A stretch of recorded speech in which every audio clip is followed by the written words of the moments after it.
filtering through the attic's single window, each speck a tiny performer in the stale air that hadn't been disturbed in months. I'd been putting off this task since Mom passed. Sorting through her belongings felt like archaeology, each box a layer of sediment from a life I thought I knew completely. The house creaked around me, settling into evening with the familiar groans of old wood and loose joints. That's when I found it, wrapped in a yellowed bedsheet behind a stack of Christmas decorations that hadn't seen daylight since the Clinton administration. The mirror was heavier than I expected, its ornate bronze frame tarnished to an almost black patina. Victorian, maybe earlier. The glass itself seemed oddly pristine despite its age, reflecting my sweaty face with unsettling clarity. A folded piece of paper had been tucked behind the frame, held in place by a thin wire. My mother's handwriting, though shakier than I remembered. Look only last. The sequence must be exact. Living room on, kitchen off, bedroom on, bathroom off, hallway on, only when the reflection descends. I turned the paper over, searching for more explanation, but found only a date from 3 years ago, shortly before Mom had started showing signs of the confusion that would eventually consume her final months. The mirror had probably been banished to the attic during one of her episodes, as Dad had diplomatically called them. Standing there in the dim attic, I felt the weight of the mirror in my hands and the weight of the house around me. Since inheriting the place 6 months ago, I'd been living here alone, trying to decide whether to sell or stay. The isolation was getting to me. I'd catch myself talking to empty rooms, leaving lights on in spaces I wasn't using just to feel less alone. The hallway downstairs seemed like the perfect spot for the mirror.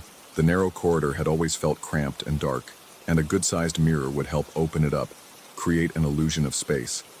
I maneuvered it down the steep attic stairs with considerable effort, grateful for the wall-mounted hooks that were already in place. Mom had hung a landscape painting there years ago. The mirror settled into position with satisfying precision, like it had been meant for that exact spot. I stepped back to admire the improvement and froze. The reflection wasn't quite right. In the mirror, I could see down the hallway toward the living room, just as I should. But in the reflected living room, the lamp beside Mom's old armchair was on, a warm golden glow that cast familiar shadows across the reflected walls. I turned to look directly into the living room behind me. The lamp was off. I was certain of it.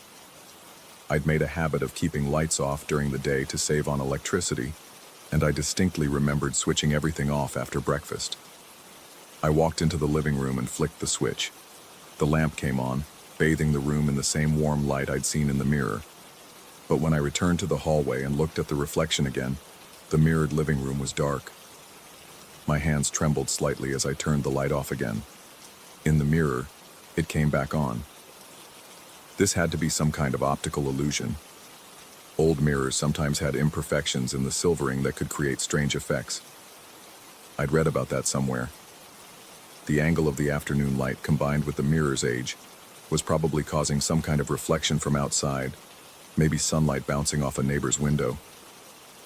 But even as I rationalized, my pulse quickened. The house felt different with the mirror in place, as if the geometry of the space had shifted slightly. The hallway seemed longer when I looked at it directly, shorter in the reflection. The proportions were subtly wrong in ways that made my eyes water when I tried to focus on the discrepancies. That evening, I tried to ignore the mirror entirely. I made dinner, watched television, read a few chapters of a paperback thriller. But I found myself glancing toward the hallway, catching glimpses of the reflected space that didn't quite match reality.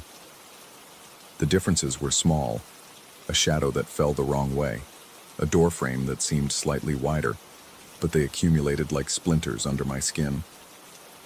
Around midnight, I decided to test what Mom had written about the sequence. I stood in front of the mirror with the note in my hand, studying the reflected hallway that showed lights in rooms I knew were dark. Living room on. I walked over and flicked the switch. The lamp came on in reality, but in the mirror, it went dark. Kitchen off. The kitchen light was already off, but in the mirror, fluorescent light spilled from the doorway. I left it as it was. Bedroom on. I climbed the stairs and turned on the bedroom light. When I returned to the mirror, the reflected upstairs area was black. Bathroom off. Already off in reality, but glowing softly in the reflection. Hallway on. I reached for the hallway light switch, my hand hovering over it for a long moment. According to Mom's note, this was when the reflection descends. Whatever that meant. I flipped the switch. The hallway light came on above me, casting my reflection sharp and clear in the mirror. But in the reflected hallway behind my image, the light remained off. The reflected space was darker than it should have been, the shadows deeper.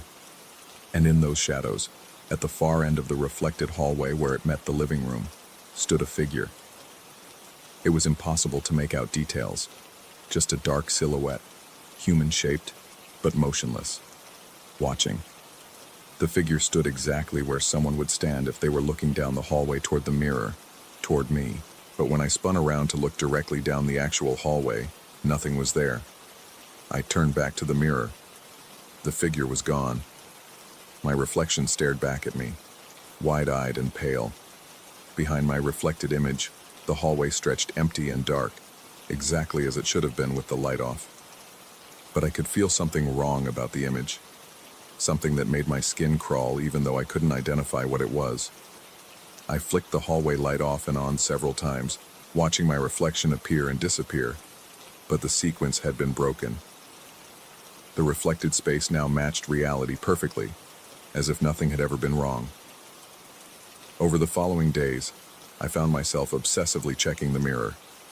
During the day, it behaved normally, reflecting exactly what stood before it. But in the evenings, the discrepancies would return. Lights that were on would appear off in the reflection, and vice versa. The figure in the shadows became a regular presence, always standing just at the edge of clear vision, always gone when I looked directly. I tried to research the mirror's history, but Mom had never mentioned where it came from. A search through her papers revealed nothing. I called my Aunt Margaret, Mom's sister, but she didn't remember ever seeing the mirror in the house. Your mother collected a lot of strange things toward the end, Margaret told me over the phone, her voice carefully neutral. She was convinced the house was wrong somehow, always moving furniture around, covering mirrors, switching lights on and off at odd hours. We thought it was the dementia. But I was beginning to wonder if Mom had been trying to tell us something else entirely. The sleepless nights were taking their toll. I'd lie in bed listening to the house settle around me, hearing creaks and whispers that might have been wind through loose siding or might have been something else. During the day, I'd catch myself checking over my shoulder, certain I'd glimpsed movement in my peripheral vision. The sequence became a nightly ritual. I'd wait until after midnight, then carefully follow Mom's instructions, watching as the reflected world stubbornly refused to match reality. Each time I completed the sequence, the figure would appear, growing slightly clearer, slightly more defined. It wore clothes, dark pants, a light-colored shirt. Male, I thought, though it was hard to be certain. Average height, average build. It could have been anyone, or no one at all. 2 weeks after hanging the mirror, I decided to break the sequence deliberately. Instead of turning the hallway light on last, I left it off and turned on the bathroom light instead. The reflected bathroom remained dark, but something new appeared in the reflection. Not the usual figure, but movement in the reflected living room. The lamp beside Mom's chair was on in the reflection, and in its glow, I could see someone sitting in the chair. My breath caught in my throat. The figure was clearer than ever before, a man in his 60s wearing clothes I recognized. My father's clothes. Dad had been dead for 5 years. I ran to the living room, my heart hammering. The chair was empty, of course. No light, no figure. Just the familiar furniture arranged exactly as Mom had left it. But when I returned to the mirror, he was still there, sitting calmly in the reflected chair, looking directly at me. His mouth was moving, as if he were speaking, but I couldn't hear anything. I pressed my ear to the mirror's surface, the cold glass shocking against my skin. For just a moment, I thought I heard something. A whisper, too faint to understand. Then the reflection returned to normal. I didn't sleep that night. I sat in a chair across from the mirror, watching it like a security guard, waiting for something to happen. The reflected hallway remained perfectly ordinary, matching reality in every detail. As dawn light filtered through the windows, I felt foolish and exhausted. Maybe Margaret was right. Maybe I was following in Mom's footsteps, seeing things that weren't there, creating patterns and meaning where none existed. Grief did strange things to people. Isolation did strange things. The combination of both, in a house full of memories and shadows, could easily push someone toward what? Madness? Or toward seeing something that had always been there, waiting? That afternoon, I called a glass company to ask about removing the mirror. The technician who answered sounded bored and professional, until I described the mirror's size and apparent age. Victorian bronze frame, heavy glass. Listen, if that's authentic, you're looking at some serious money. Antique mirrors like that can be worth thousands, especially if they've got any provenance. After hanging up, I stood in front of the mirror again, studying my reflection. My face looked thinner than I remembered, older. The isolation was definitely getting to me. But as I stared, I noticed something else. My reflected eyes looked different. Not the color or shape, but the expression. While I felt tired and confused, my reflection looked knowing, like it understood something I didn't. I blinked hard and looked again, just tired eyes and a tired face, nothing more. That night, I performed the sequence one last time. I told myself it would be the last time, that tomorrow I'd have the mirror removed and get on with the business of living. But as I turned on the hallway light and saw the figure appear once more in the reflected shadows, I realized that removing the mirror wouldn't solve anything. Because for the first time I was certain I recognized the figure. It was me, or rather, a version of me. Wearing clothes I owned but hadn't put on today. Standing in a hallway that was my hallway, but wasn't quite right. The figure raised its hand in a small wave, and despite myself, I found my own hand rising to wave back. In the glass between us, my reflection waved too, but not at me, at the figure in the reflected hallway. 3 versions of myself, all slightly different, all acknowledging each other across impossible distances. I stepped away from the mirror and walked to the living room, where I sat in Dad's chair and tried to make sense of what I'd seen. The house was quiet around me, but not empty. I could feel the weight of all the lives that had been lived here, all the moments that had accumulated in the walls and floors and ceilings. Mom's note said to look only last, but I was beginning to understand that I'd been looking all along. The mirror hadn't shown me something new. It had shown me something that was already there. Something I'd been seeing out of the corner of my eye for months, without realizing it. The question wasn't whether what I was seeing was real. The question was whether reality was as simple as I'd always believed. I'm still living in the house. The mirror is still hanging in the hallway. Most nights, I follow Mom's sequence, and most nights, the reflection dissents. I've stopped questioning whether it's real or imagined. Instead, I've started wondering if maybe there's no difference between the two. After all, in a house full of memories, who's to say which version of the past or the present is the true one? Sometimes, late at night, I catch myself having conversations with the empty rooms again. But now I'm not so sure they're empty, and I'm not so sure I'm alone. Story 2.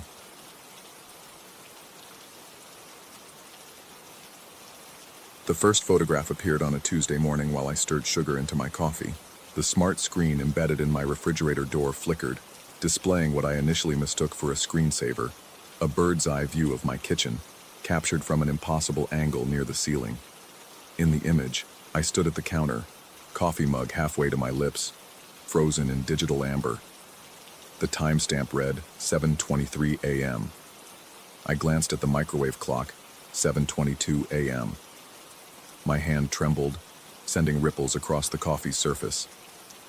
The photograph vanished, replaced by the usual weather widget and grocery reminders. I convinced myself it had been a glitch, some malfunction in the appliance's software, perhaps pulling random stock images from the internet.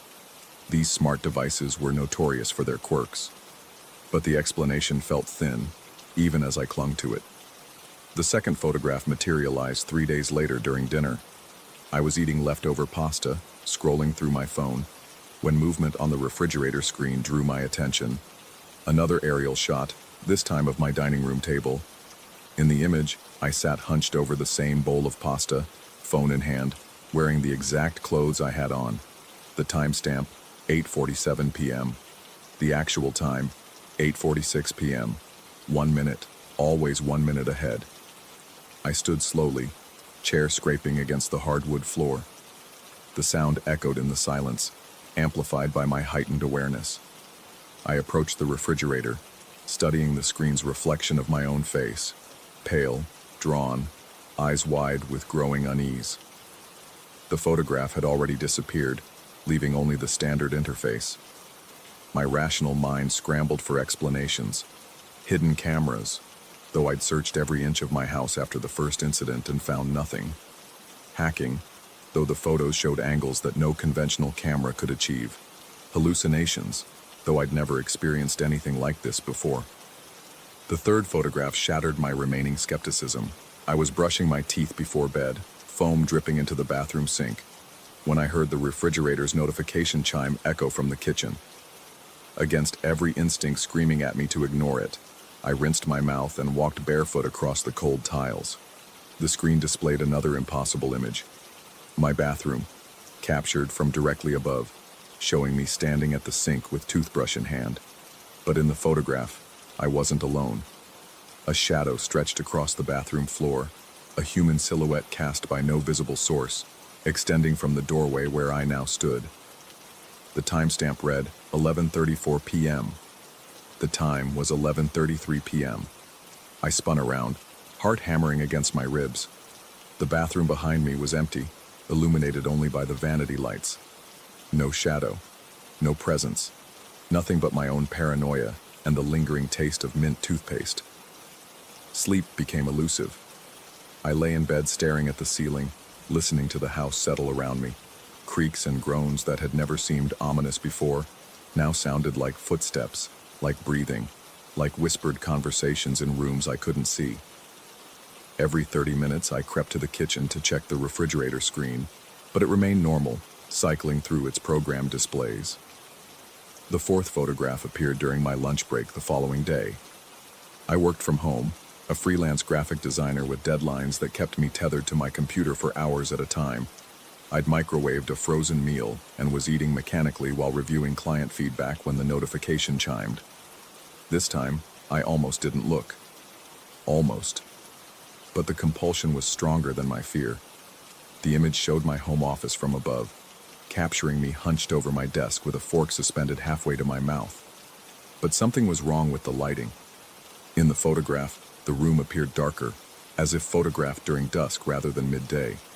The shadows fell at unnatural angles, and in the corner of the frame, just barely visible, was something that shouldn't have been there. A figure standing in the doorway, featureless and indistinct, like a person-shaped void. I checked the timestamp, 1:17 p.m. The current time, 1:16 p.m. My appetite vanished. I pushed the meal away and spent the next hour researching everything I could about smart appliances, surveillance systems, and inexplicable phenomena.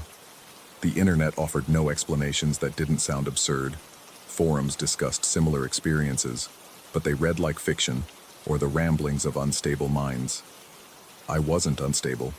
I was logical, methodical, grounded in reality. Wasn't I? The photographs began appearing more frequently. Every day brought new images, each one minute ahead of real time, each one revealing details that gnawed at my sanity. I saw myself cooking dinner, while shadows moved independently of any light source. I saw myself watching television while something tall and thin stood behind my couch, just out of focus. I saw myself working, while shapes shifted in the periphery of the frame. Never quite clear enough to identify, but always wrong, always impossible. I stopped eating meals in the kitchen. I unplugged the refrigerator, but the screen continued to function, powered by some internal battery I couldn't locate. I covered the screen with black tape, but somehow the photographs continued to appear, superimposed over the darkness like double exposures. I called the manufacturer, but the customer service representative insisted that the model I described didn't exist. that their smart refrigerators didn't have the capability to take photographs. The shadows in the images grew bolder, more defined. What had started as barely perceptible movements became distinct silhouettes that lurked in doorways, stood behind furniture, or pressed against windows from the outside. They never appeared in my direct vision, only in these prophetic glimpses of moments I hadn't yet lived. I began leaving the house during the times the photographs predicted, thinking I could break the cycle. But when I returned, the refrigerator showed me new images, photographs of my empty house, where the shadows wandered freely through rooms I'd abandoned. They opened cabinets, sat on my furniture, and stood vigil in corners, waiting for my return. Sleep became impossible. Not just because of fear, but because of a growing certainty that sleep itself was dangerous. The shadows in the photographs moved most boldly when I was unconscious, unaware, vulnerable. I survived on caffeine and anxiety, propping my eyelids open with sheer willpower. But exhaustion was a tide I couldn't hold back forever. 3 weeks after the first photograph, I found myself standing in the kitchen at 3:17 a.m., swaying with fatigue, staring at the refrigerator screen. The latest image showed my bedroom from above, the bed empty but rumpled, blankets twisted as if I'd been tossing restlessly. In the corner of the room, barely visible in the photograph's strange lighting, stood a figure more solid than the others. Humanoid but wrong, too tall and thin, with limbs that bent at impossible angles. The timestamp read, 3:18 a.m. I had 1 minute to decide whether to sleep or to continue my vigil. 1 minute to choose between the exhaustion that was slowly killing me and the unknown fate that awaited in unconsciousness. I climbed the stairs to my bedroom, each step echoing in the silence. The room looked exactly as it had in the photograph. Bed unmade, curtains drawn, everything normal except for the creeping sense that I was being watched from every shadow. I sat on the edge of the mattress, hands trembling with caffeine withdrawal and sleep deprivation. The clock on my nightstand read 3:18 a.m. I lay down, pulling the blankets up to my chin, and closed my eyes. For a moment, there was only darkness and the sound of my own breathing. Then I heard it. A soft notification chime from the kitchen below, the refrigerator announcing another photograph. But this time, I didn't go to look. This time, I forced myself to remain still, eyes closed, breathing steady, pretending to sleep while every nerve in my body screamed warnings. I felt the weight of observation pressing down on me like a physical presence, felt the air in the room shift and thicken with something that shouldn't exist. Footsteps. Slow, deliberate, coming up the stairs. I kept my eyes closed, maintained the rhythm of sleep breathing, even as the footsteps reached the top of the stairs and paused outside my door. The doorknob turned with a soft click. Hinges creaked as the door swung open. Something entered my room. I felt it watching me, studying me, confirming what the photograph had already revealed. I was asleep. I was vulnerable. I was exactly where and when the image had predicted I would be. The presence moved closer to the bed, and I realized with crystalline clarity that this moment, this exact moment, was what the photographs had been building toward. All those images of shadows and impossible figures had been leading to this. The moment when I would be photographed sleeping, the moment when I would cross the threshold from observer to subject, from the watcher to the watched. The refrigerator chimed again from the kitchen below, and I knew without looking that it was displaying a new photograph. An image of me lying in bed, eyes closed, blankets pulled up to my chin, looking perfectly peaceful. And somewhere in the frame, captured with digital precision, would be the thing that now stood beside my bed, finally clear enough to see, finally close enough to understand. But I kept my eyes closed, clinging to the illusion of sleep, because I knew with absolute certainty that the moment I opened them, the moment I saw what was taking the photographs, what had been watching me all along, I would never wake up to the reality I'd known before. The notification chime sounded again, and again, and again, each chime marking another photograph, another moment captured, another second of this endless now, where I lay frozen between sleeping and waking, between the world I'd known and whatever waited on the other side of sight. The presence beside my bed remained perfectly still, patient as a portrait, waiting for me to make the choice that would determine which reality I would wake up to, if I woke up at all. The chimes continued, rhythmic as a heartbeat, marking time in a house where time no longer moved in straight lines but in circles, in loops, in photographs that showed futures that became present, that became past, that became photographs again. And I lay there in the center of it all, eyes closed, breathing steady, pretending to sleep while the refrigerator downstairs documented every moment of my surrender to whatever strange mathematics governed this new world I'd discovered, or that had discovered me. The last thing I remembered before the exhaustion finally claimed me was the soft sound of the camera shutter, not from the refrigerator, but from somewhere much closer, somewhere right beside my ear. Click.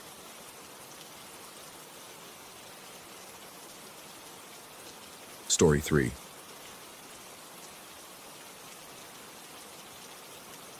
The painting was heavier than I'd expected. My shoulders ached as I held it against the living room wall, searching for the perfect spot where the afternoon light would catch the brushstrokes just right. The antique landscape, a wedding gift from my late aunt, depicted rolling hills beneath storm clouds, the kind of scene that looked peaceful from a distance but harbored something unsettling in its shadows. I'd been living in the apartment for 3 months, and this was my first real attempt at making it feel like home. The previous tenant had left marks on the walls where pictures once hung, ghost rectangles of cleaner paint that reminded me daily of someone else's life. Now, finally, I was claiming the space as my own. The hammer's echo bounced off the bare walls as I drove the nail deep into the plaster. Dust motes danced in the slanted sunlight, and for a moment, everything felt perfectly normal. I stepped back to admire my work, adjusting the frame until it hung level. That night I learned about the sound. I'd always been a light sleeper, prone to waking at the slightest disturbance. But this was different. My eyes snapped open in the darkness, and without checking the clock, I knew it was 3:17 a.m. The knowledge sat in my mind like a foreign object, certain and inexplicable. From the living room wall came a low thrumming, barely audible but unmistakably there. At first I dismissed it as pipes settling or the building's ancient heating system groaning to life.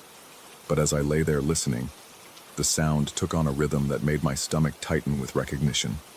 Thump, thump, thump, thump, thump, thump. It was a heartbeat.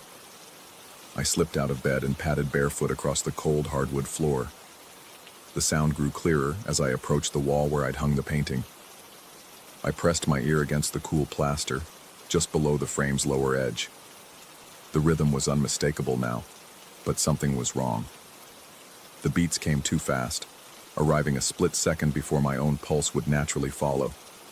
It was as if my heart was trying to catch up to an echo of itself, always falling behind by 2 beats. The sensation was profoundly unsettling, like being out of step with my own body.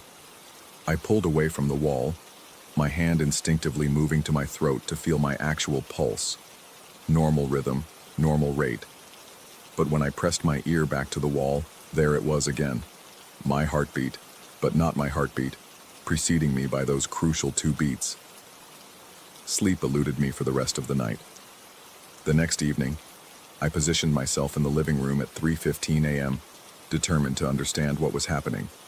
I sat in my armchair with a cup of coffee growing cold in my hands, watching the wall as if it might offer some visual explanation for the phenomenon. At precisely 3:17, the sound began. This time, I approached it methodically. I moved the painting aside and placed my palm flat against the wall.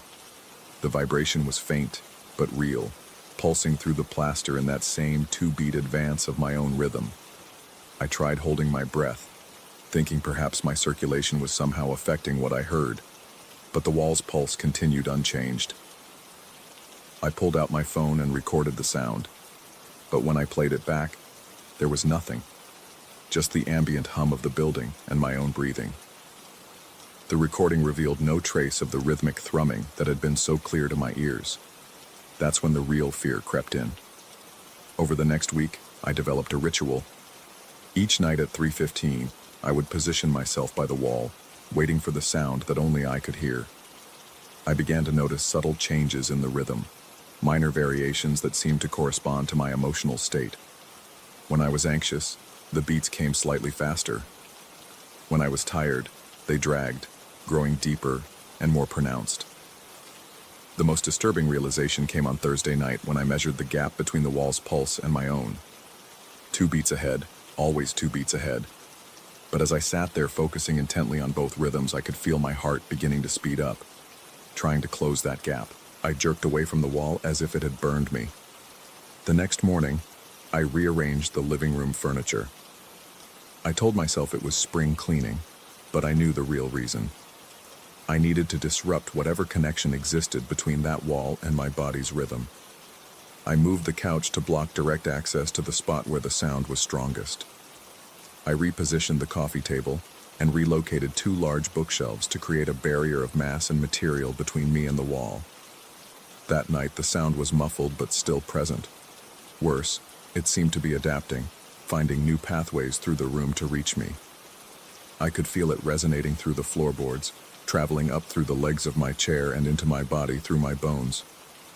Desperate, I turned to sound itself as a weapon. I gathered every radio I could find, an old AM/FM unit from the kitchen, a battery-powered emergency radio, and a vintage transistor radio I'd inherited from my grandfather. I tuned each one between stations, filling the apartment with layers of static and white noise. The harsh, chaotic sound made my teeth ache, but it was better than the alternative. The cacophony masked the wall's pulse, but only partially. Underneath the electronic static, I could still sense that rhythmic thrumming, like a bass line played too low to consciously hear, but loud enough to feel in my chest cavity. I began sleeping on the couch as far from the wall as possible, surrounded by the hissing chorus of detuned radios. But even there, in the early hours before dawn, I could feel my pulse trying to sync with something it couldn't quite reach. My heart would stutter, skip a beat, then resume its normal rhythm with a flutter that left me breathless and sweating. By the second week, I was researching the building's history online, combing through property records and newspaper archives for any mention of unusual incidents. I found nothing, just decades of ordinary tenants living ordinary lives in the same space where I now felt myself slowly coming apart. I started timing everything. The sound began at exactly 3:17 a.m. and lasted for approximately 43 minutes before fading to nothing. During those 43 minutes, I could feel my cardiovascular system fighting against an invisible influence, my pulse becoming erratic as it tried to match a rhythm that shouldn't exist. The furniture barrier wasn't enough. I added layers of heavy blankets hung from nails, creating a makeshift sound dampening system that made the living room feel like a padded cell. I increased the number of radios to 5, then 7, filling every available outlet with devices broadcasting static at maximum volume. The neighbors began to complain. Mrs. Chen from upstairs knocked on my door on a Tuesday afternoon, her face creased with concern. She asked if everything was all right, mentioning the constant noise coming from my apartment during the night. I assured her it was temporary, that I was working on a sound project for work. The lie came easily, but I could see in her eyes that she didn't believe me. That night, I made a terrible discovery. Despite all my precautions, the furniture, the blankets, the wall of static, when 3:17 arrived, I could feel my heart beginning to align with the wall's rhythm. Not just the 2-beat lag closing, but an actual synchronization starting to occur. For perhaps 10 seconds, our pulses matched perfectly, and in that moment, I experienced something I can only describe as displacement. I was simultaneously sitting on my couch and embedded in the wall itself. I could feel the building's structure around me like a second skeleton, its weight pressing against my consciousness from all directions. The sensation was claustrophobic and expansive at once, as if I was being absorbed into something vast and architectural. When my heart finally stuttered back to its own rhythm, I gasped and found myself alone on the couch, drenched in sweat and shaking. The next day, I called in sick to work and spent hours researching cardiac arrhythmias, sleep disorders, and auditory hallucinations. I scheduled an appointment with my doctor, then canceled it, then rescheduled it again. How could I explain that my apartment wall was trying to steal my heartbeat? I measured the distance between my couch and the wall. 14 feet. I moved the couch back another 3 feet, then 5 more. By Friday, I was sleeping pressed against the opposite wall, but the sensation of synchronization continued to grow stronger. Saturday night brought a new revelation that shattered what remained of my rational worldview. At 3:17 a.m., as I sat rigidly upright against the far wall with 7 radios screaming static around me, I felt the synchronization begin earlier than usual. But this time, instead of my heart speeding up to match the wall's rhythm, I felt the wall's pulse slowing down to meet mine. The realization hit me like a physical blow. It wasn't trying to impose its rhythm on me anymore. We were meeting somewhere in the middle, finding a shared cadence that belonged to neither of us individually. And in that moment of perfect synchronization, I understood with terrible clarity that the wall wasn't just echoing my heartbeat. It was making space for me, creating a hollow in its structure exactly the size and shape of a human body, waiting for me to step inside and become part of the building itself. I jerked my body back into its own rhythm, but the knowledge remained. Every night, the synchronization was lasting a little longer. The space in the wall was becoming more defined, more real. Soon, the choice would no longer be mine to make. Now I sit here at 3 a.m., watching the clock tick toward the inevitable moment. The radios have fallen silent. Their electronic screaming seems pointless now. The furniture I've piled against the wall looks fragile and inadequate, like a child's fort built to keep out monsters that are already inside. I can feel my pulse beginning to change, anticipating the call that will come in 17 minutes. My chest feels hollow, as if my heart is already preparing to relocate, to find its new home in the wall where someone else's echo has been waiting all along. The painting hangs crooked now. I knocked it askew during one of my midnight furniture rearrangements, and I haven't straightened it. In the dim light from the street, the storm clouds in the landscape seem to be moving, gathering above those peaceful hills where shadows hide things that were never meant to be found. 16 minutes now.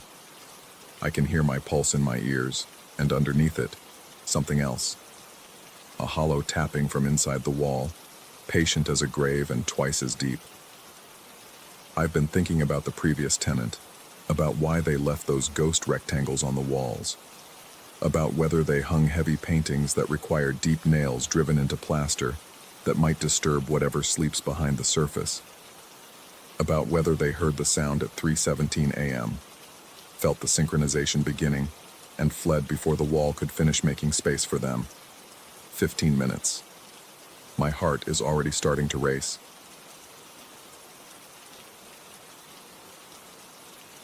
Story 4.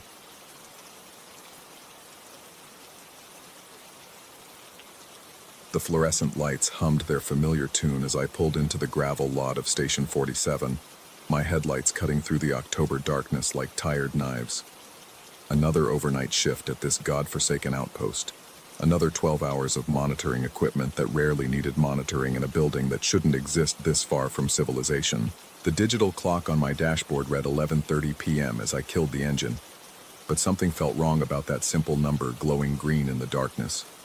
20 minutes early, just like always. Habit kept me punctual, even when punctuality meant nothing out here in the middle of nowhere, where the nearest town lay 40 miles south, and the nearest neighbor was probably a family of deer. I grabbed my toolbox and thermos, the metal handle cold enough to bite through my work gloves, and trudged toward the single-story concrete building that housed more computing power than most small cities.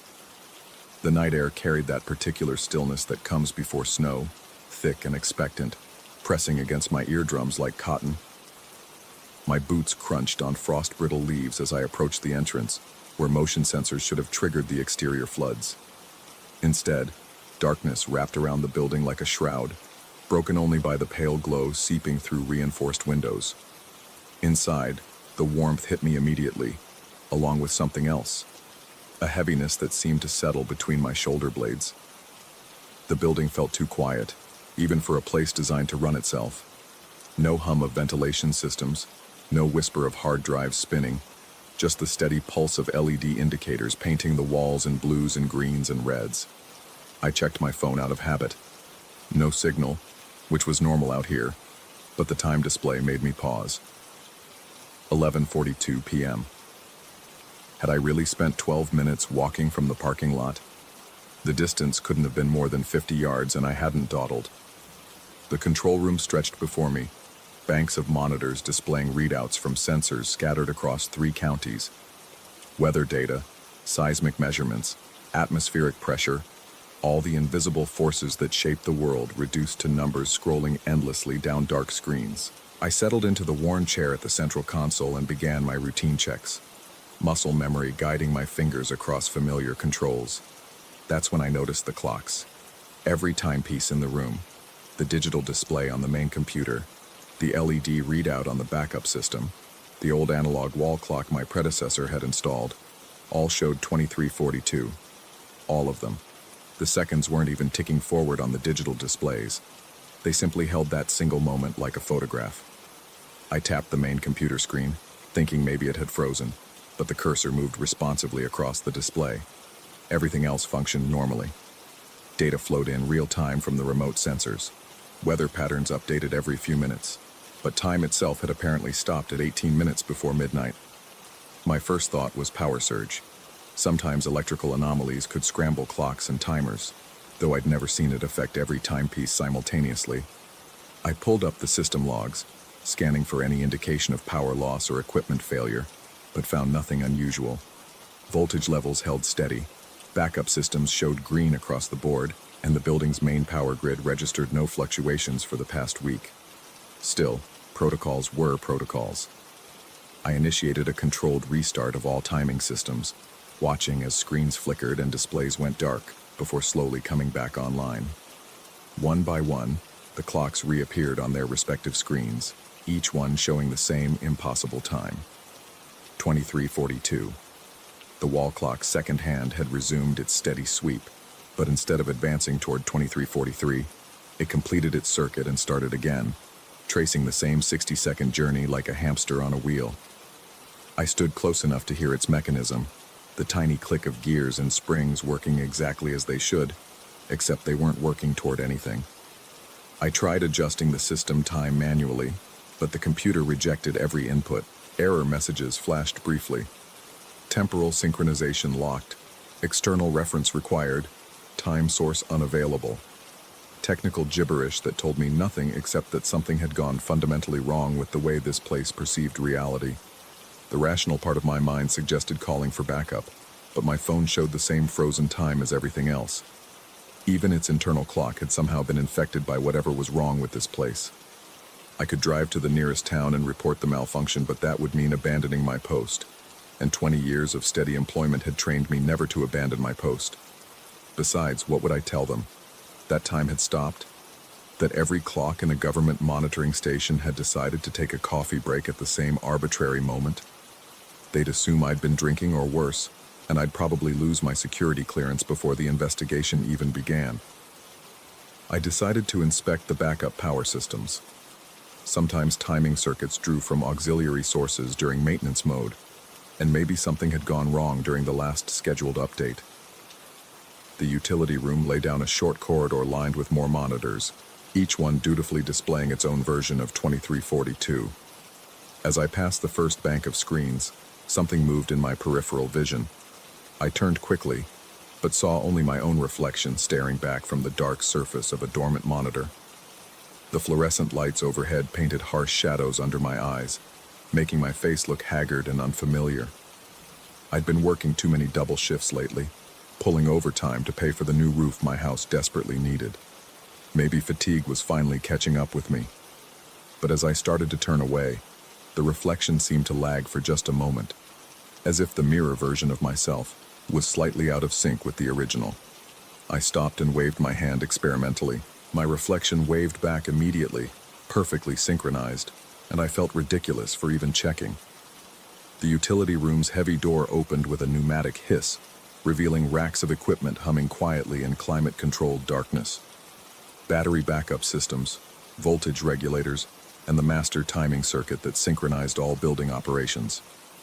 Everything looked exactly as it should, green LEDs indicating normal operation across the board.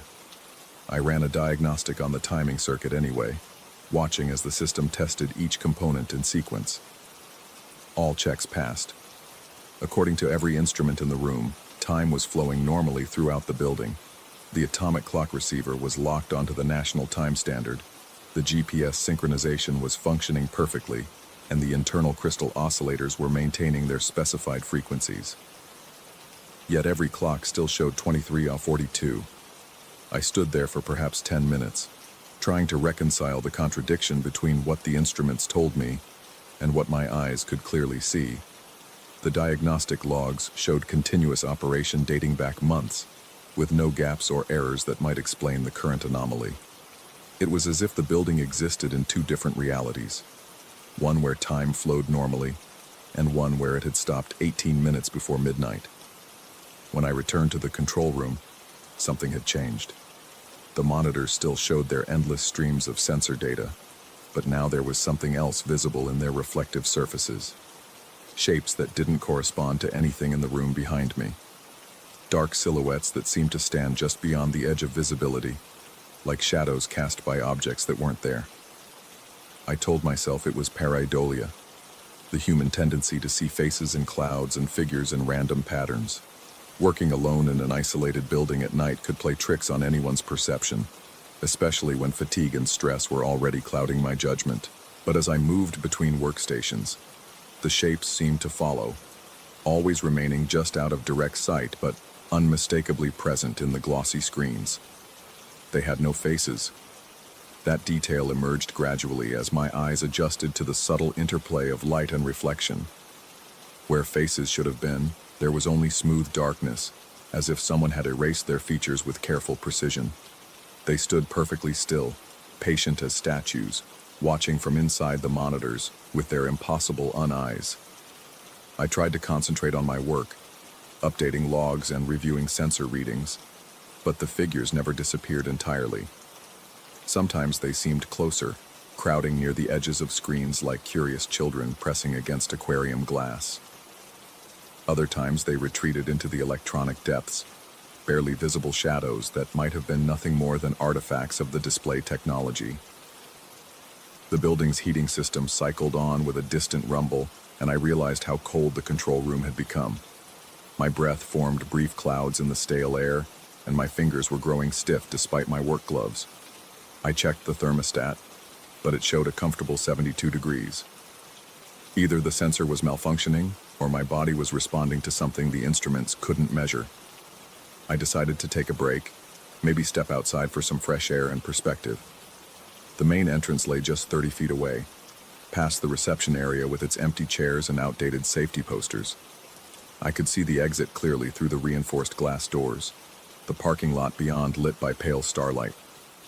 But as I approached the doors, they remained firmly closed. I pressed the release button beside the frame, and nothing happened. The mechanism didn't even click. I tried the manual override, but the heavy doors felt like they were sealed shut, as if someone had welded them into their frames while I wasn't looking. Through the glass, I could see my truck waiting in the parking lot, so close I could almost touch it, but I might as well have been looking at the moon. The fire exit at the rear of the building was similarly unresponsive. Emergency exits weren't supposed to lock from the inside. It violated a dozen safety codes, but the doors refused to budge no matter how hard I pushed. Even the windows, despite being designed never to open, seemed somehow more solid than they should have been, as if the glass had thickened while I wasn't watching.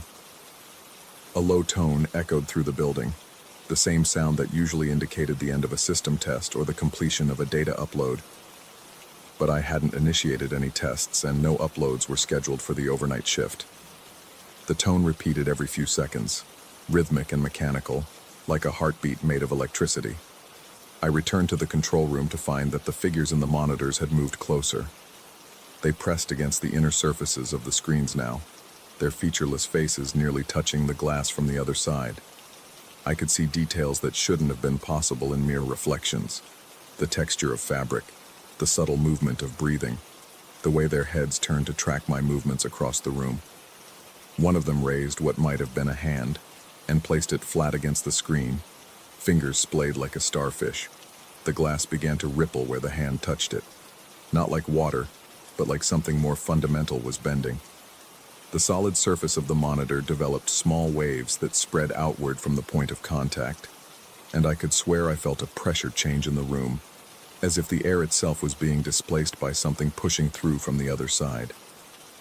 I backed away from the monitors, but there were screens everywhere, and the figures appeared in all of them now. Dozens of faceless watchers, all reaching toward their respective barriers, all testing the boundaries between their world and mine. The rippling effect was spreading, monitor screens flexing like drumheads under invisible pressure. The atomic clock on the wall continued its relentless sweep through the same minute, and I finally understood what the figures were waiting for. They weren't trapped behind the glass. They were trapped behind time itself, existing in the spaces between seconds, in the pause between 2342 and 2343. And somehow this building had fallen into that same pause, creating a bridge between their realm and mine. But bridges work both ways. I needed to break the loop, to push time forward past that critical moment when their world and mine overlapped. The atomic clock receiver was the key. It maintained the building's temporal reference point, synchronizing everything to the national time standard. If I could force it to resynchronize, maybe I could jar the whole system back into normal time. The receiver sat in a locked cabinet in the utility room, protected by redundant security systems because accurate timing was crucial for the building's data collection mission. But my access card worked for everything else in the facility, and desperate times called for desperate measures. The cabinet opened with a soft beep, revealing the atomic clock receiver, a device no larger than a hardcover book, covered in indicator lights and adjustment controls. According to the manual I found wedged behind it, forcing a resynchronization required disconnecting the unit for exactly 60 seconds before reconnecting it. The atomic signal was strong enough that the receiver would lock onto the correct time almost immediately. I counted carefully as the unit powered down, watching the figures in the nearby monitor grow more agitated. They pressed harder against their barriers, and the screen developed deep bends like someone pushing on a soap bubble. The 60 seconds felt like 60 minutes, but finally I reconnected the power cable and watched the receiver's LEDs flicker back to life. For a moment, nothing changed. The wall clock continued its endless sweep. The monitors still showed 2342, and the figures remained at their stations behind the glass. Then gradually, the receiver's synchronization light began to blink, indicating it was searching for the atomic time signal. The building shuddered. Not physically. There was no earthquake, no structural movement, but reality itself seemed to hiccup, like a record skipping to the next track. The fluorescent lights flickered in a pattern that hurt to watch, and every electronic device in the building emitted a brief, discordant hum. The clock's second hand stuttered, hesitated, then lurched forward to 2343. The figures in the monitors recoiled as if burned, their forms becoming indistinct and wavering. The screens stopped rippling and returned to their normal solidity, though I could still see vague shapes moving in the electronic depths, now much farther away than before. I ran back to the control room and checked every timepiece I could find. They all showed 2343, then 2344, then 2345. Time was flowing again, carrying me forward into a future that had been momentarily suspended. The building's systems resumed their normal operations, heaters kicking on to warm the suddenly frigid air, ventilation fans stirring the stale atmosphere back to life. But when I tried the doors again, they remained locked. I was still trapped, still isolated in this place that had briefly slipped outside of normal time. And as I watched the monitors, I began to see new figures gathering in the electronic darkness, more distinct now, more purposeful, as if my attempt to escape had only drawn their attention to this particular point in space and time. The wall clock read 2358, 2 minutes until midnight, 2 minutes until a new day began. I wondered what would happen when the clock reached 00:00, whether the loop would reset and trap me at 2342 again, or if something worse would occur. The figures in the screen seemed to be waiting for that moment, arranged like an audience anticipating the start of a performance. My phone vibrated against my leg, and I pulled it out with trembling fingers. A text message from an unknown number. "You can't leave until you understand why you're here." But I had never given this phone number to anyone at work, and cellular service didn't reach this far into the wilderness. The message shouldn't have been possible, yet there it was, glowing softly in the artificial twilight of the control room. The clock showed 23:59. As the second hand began its final sweep toward midnight, I realized that breaking the loop hadn't solved anything. It had only bought me time to understand what was really happening. This building, this job, this entire night might have been something else entirely. Something designed to teach me a lesson I didn't want to learn. The figures in the monitors pressed forward again, but now they weren't faceless. Now they wore faces I recognized from my past, from choices I'd made and paths I'd abandoned. They reached toward me not with malice, but with the patient persistence of unfinished business. The clock reached orero, and everything began again.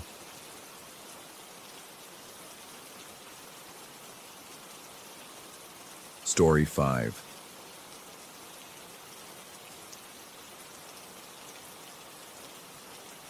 The walking stick appeared on a Tuesday, lying beside pump 3 like it had always belonged there. I'd been working the graveyard shift at Morrison's Gas and Go for 8 months, and nothing unusual ever happened between midnight and 6 a.m. except the occasional drunk college kid or trucker needing coffee and directions. The fluorescent lights hummed their constant electrical prayer above me, casting everything in that sickly hospital glow that made even healthy skin look corpse pale. But that Tuesday night, when I stepped outside to clean the windshield fluid dispensers, there it was, an ornate walking stick with a carved ivory handle, its wood dark with age and wear.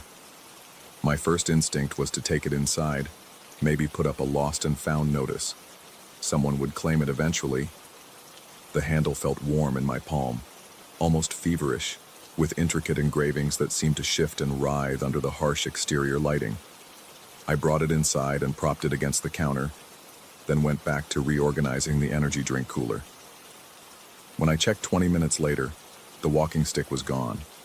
I searched the cramped interior of the station, behind the Slurpee machine, near the restroom, even in the storage closet that smelled perpetually of old motor oil and cleaning supplies. Nothing. The security cameras showed me carrying it inside at 1:47 a.m., but after that, the footage revealed only empty frames of the counter area, my own movements as I stocked shelves and rang up the occasional customer. But when I stepped outside again at 3:15 for a cigarette break, there it was. Same spot beside pump 3, lying at the exact angle I'd found it originally.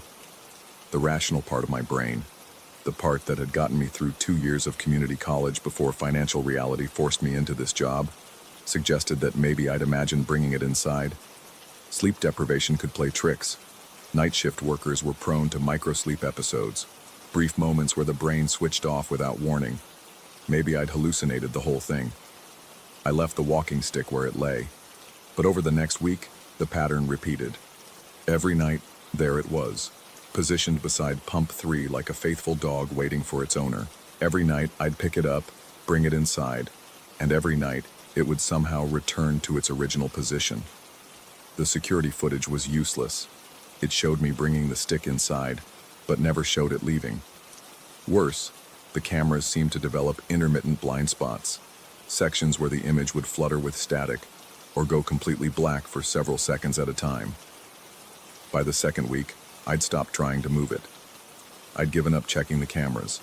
The walking stick had become part of the landscape, as permanent as the gas pumps themselves or the flickering neon sign that buzzed 24 hours into the empty night. That's when I started noticing the reflection.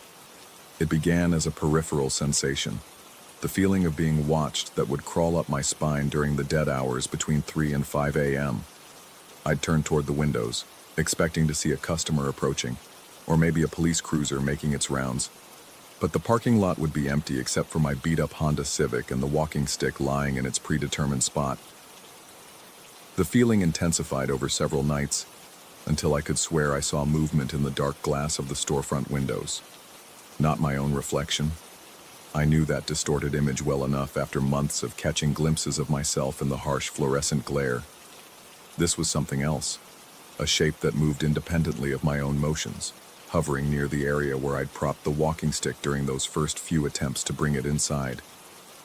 Sleep deprivation could explain a lot of things. The human brain, deprived of proper rest and subjected to the unnatural rhythms of night work, could conjure all sorts of phantom images. I'd read about that in one of my psychology textbooks, back when I'd harbored illusions about finishing college and doing something meaningful with my life. Hypnagogic hallucinations, they called them. Perfectly normal for someone in my situation, but hallucinations don't show up on security cameras. I discovered this 3 weeks after the walking stick's first appearance, while reviewing footage from the previous night. The timestamp read 4:23 a.m., and there I was behind the counter, organizing lottery tickets with mechanical precision. The image quality was typical for a gas station security system, grainy, black and white, with motion blur that made everything look vaguely underwater. In the background, near the magazine rack, stood the clear silhouette of an elderly woman. She wore what appeared to be a long coat or dress, her hair pinned up in an old-fashioned style that belonged to decades past. Her posture suggested frailty, the careful way very old people move when their bodies have become unreliable. But what made my hands shake as I watched the footage was the way she moved in relation to the walking stick outside. Every time the woman raised her arm, which she did repeatedly, in a pointing gesture directed toward the far corner of the parking lot, the walking stick would shift slightly, as if responding to some invisible force. The movements were subtle, barely perceptible, but undeniable when viewed frame by frame. I ran the footage back several times, each viewing confirming what my sleep-deprived mind wanted to reject. The woman appeared for exactly 17 minutes, always pointing toward the same area of the parking lot, always in perfect synchronization with the walking stick's movements. Then, at 4:40 a.m., she simply faded away, leaving only the empty magazine rack and my own oblivious figure continuing to arrange lottery tickets. The area she'd been pointing toward was the maintenance access to the underground fuel tanks, a concrete depression surrounded by orange safety cones and covered with a heavy metal grate. The sign posted there read, "Danger, authorized personnel only, confined space." But I'd never seen anyone from the gas company actually access it during my shifts. For 3 more nights, I watched the woman appear on the security footage. Always the same time, always the same pointing gesture, always the same target. Her image grew clearer with each appearance, as if she were somehow gaining substance or moving closer to whatever barrier separated her from full visibility. On the 4th night, she appeared not just on the camera, but in my peripheral vision as well. I was refilling the coffee machines when I caught the movement in the window reflection. My heart rate spiked as I turned, but the magazine rack area appeared empty. Yet when I returned to the coffee machine, she was there again in the glass, pointing, always pointing toward that covered access point. The walking stick outside began to rattle against the concrete, a sound like bones clicking together. I grabbed a flashlight from the utility drawer and stepped outside, the cool October air cutting through my uniform shirt. The woman's reflection followed me, visible now in the window glass and the metallic surface of the gas pumps. She never looked directly at me, never acknowledged my presence, but her pointing gesture had become more insistent, her arm moving with increasing urgency. The metal grate covering the maintenance access was heavier than expected, but years of anxiety-driven gym sessions had left me stronger than my thin frame suggested. It lifted with a grinding shriek that seemed to echo far longer than physics should have allowed. Beneath lay a narrow vertical shaft, maybe 4 feet deep, lined with concrete and filled with shadows that my flashlight couldn't quite penetrate. The ladder rung set into the concrete wall felt solid enough, though the metal was cold against my palms and slick with condensation. As I descended, the sound of my own breathing became amplified, echoing off the close walls like the respiratory system of some vast underground creature. At the bottom of the shaft, my flashlight beam revealed something that shouldn't have existed. Set into the concrete wall was a small alcove, perhaps 2 feet square, that had been carefully bricked up and then broken open again. The broken bricks lay scattered on the narrow floor of the shaft, along with what appeared to be the remains of an old wooden box. Among the debris, glinting in my flashlight beam, was a tarnished silver medallion on a chain. The moment my fingers touched the metal, voices began to whisper. They weren't words exactly, more like the sound of conversation heard through water or from a great distance. Multiple voices, overlapping and indistinct, but unmistakably human. They seemed to emanate from the medallion itself, growing louder as I lifted it from the debris. The whispers followed me as I climbed back to ground level, becoming more insistent with each rung of the ladder. By the time I emerged into the parking lot, they'd resolved into something approaching speech, though the words remained maddeningly unclear. It was like listening to a radio station that was almost, but not quite, in tune. The woman's reflection was waiting for me beside pump 3, standing directly over the walking stick. For the first time since she'd begun appearing, she looked directly at me. Her face was kind but urgent, creased with worry lines that spoke of decades spent caring for others. Her mouth moved as if she were speaking, but no sound emerged except for the whispers emanating from the medallion. I held up the medallion, and her expression shifted to something like relief. She nodded once, then pointed again, not toward the access shaft this time, but toward the far edge of the parking lot where the property line met the old cemetery. Morrison's Gas and Go had been built on land that once formed part of Riverside Cemetery, a fact I'd learned from local customers who enjoyed sharing the morbid history. The gas station occupied what had been a section of paupers' graves, unmarked plots where the town's forgotten poor had been laid to rest in the early 1900s. The remaining cemetery stretched beyond the back fence, its weathered headstones visible through the chain link during daylight hours. Following the woman's pointing finger, I crossed the parking lot toward the rear of the property. She moved with me, her reflection visible in the surface of my car's rear window, always maintaining that pointing gesture. The whispers from the medallion grew more agitated with each step, the overlapping voices rising in volume and urgency. At the fence line, she pointed toward a specific area of the cemetery, a spot marked by a plain granite headstone that stood apart from the others. Even in the poor light, I could make out the carved inscription, Eleanor Hartwell, 1923-1987, beloved mother and caregiver. The medallion grew warm in my palm, and the whispers suddenly resolved into clarity. They weren't multiple voices at all, but one voice repeated and layered, like an audio recording played back over itself dozens of times. The voice was elderly, female, and desperate. "Find my grandson," it said over and over. "Find my grandson. Before sunrise. Find my grandson." I checked my phone. 4:47 a.m. Sunrise was less than 2 hours away. Eleanor Hartwell's grave was perhaps 50 yards from the fence, accessible through a gap where teenagers had cut the chain link years ago. The cemetery at night possessed a quality of silence that seemed to absorb sound rather than simply containing it. My footsteps on the gravel paths sounded muffled, as if the air itself had grown thick and resistant. The headstone was simpler than most, bearing only Eleanor's name, dates, and epitaph. No decorative flourishes, no religious symbols, just the essential facts of a life lived and ended. But at the base of the stone, someone had left offerings, not flowers, but personal items. A pair of reading glasses, their lenses cracked, a small metal toy car, its red paint faded to brown, a photograph in a weatherproof frame showing a young boy, maybe 8 or 9 years old, smiling gap-toothed at the camera. The medallion's whispers had stopped, but its warmth had increased until it was almost uncomfortable to hold. I knelt beside the headstone, unsure of what I was supposed to do. Return the medallion to the grave? Leave it as another offering? The woman's reflection hadn't followed me into the cemetery, and I felt suddenly isolated, cut off from whatever guidance she'd been providing. That's when I noticed the boy. He was standing perhaps 20 feet away, partially concealed by a larger monument topped with a weeping angel. The same boy from the photograph, unchanged by the decades that should have passed since the picture was taken. He watched me with solemn eyes, making no move to approach or retreat. The medallion pulsed with heat in my palm, and I understood.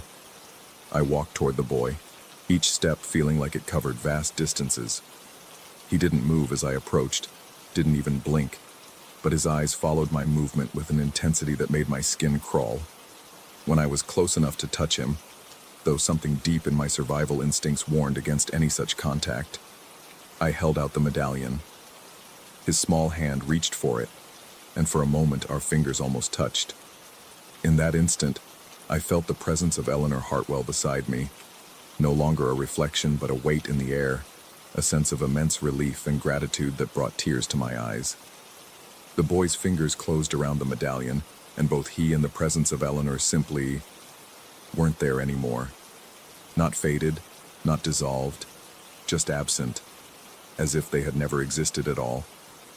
I found myself standing alone in the cemetery as the first pale fingers of dawn stretched across the eastern sky. The medallion was gone, and with it the whispers, the warmth, the sense of otherworldly purpose that had driven me through the night. When I returned to the gas station, the walking stick was no longer beside pump 3. I spent the remaining hour of my shift reviewing the security footage from the night, finding nothing but routine images of an empty gas station and my own solitary figure moving through familiar routines.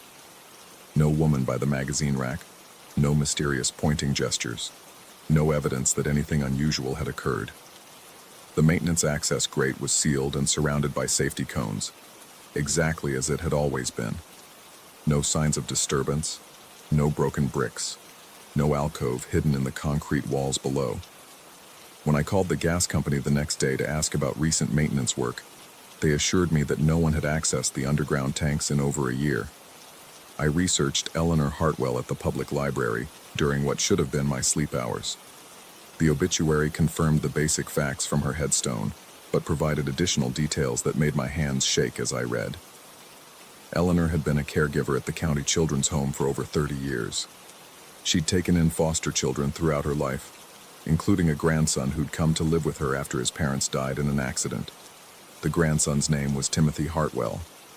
According to the records, he disappeared from Eleanor's home in October of 1987, 3 weeks before her death. His body was never found. The case remained officially open, though no leads had developed in decades. A subsequent search through missing persons databases revealed that Timothy would be 36 years old now if he were still alive. The photograph on Eleanor's grave matched the description from his missing person report exactly.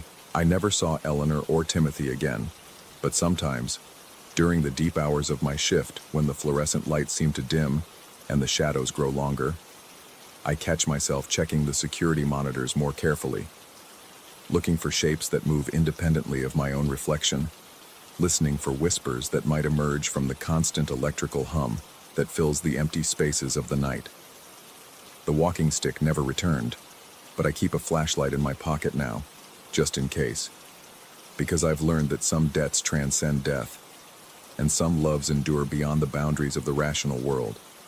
And sometimes, when the wind is right and the parking lot is empty except for my own car in the watching darkness, I can swear I hear an elderly woman's voice carried on the air, faint but unmistakable, saying thank you, over and over until the words fade into the distant hum of traffic on the interstate.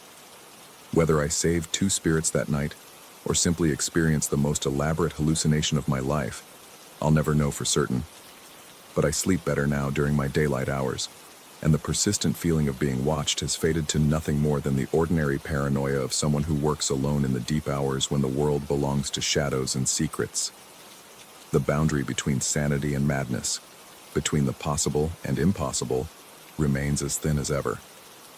I've simply learned to live comfortably in that uncertain space, accepting that some questions are more important than their answers, and some stories are true regardless of whether they actually happened.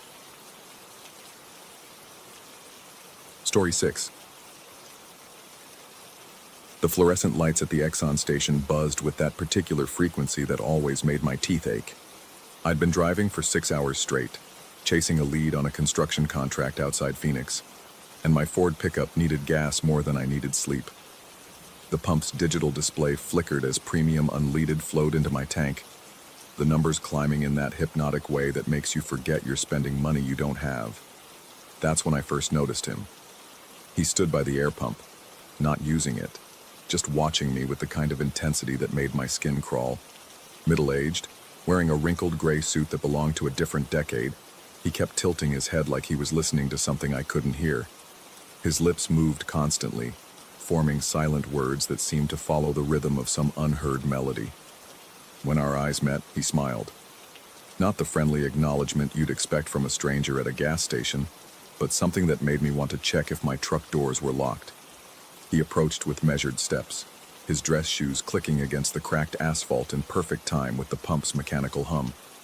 Up close, I could see the deep circles under his eyes, the way his fingers twitched against his thighs, and most unsettling of all, the fact that he seemed to be mouthing words in sync with something playing in his head.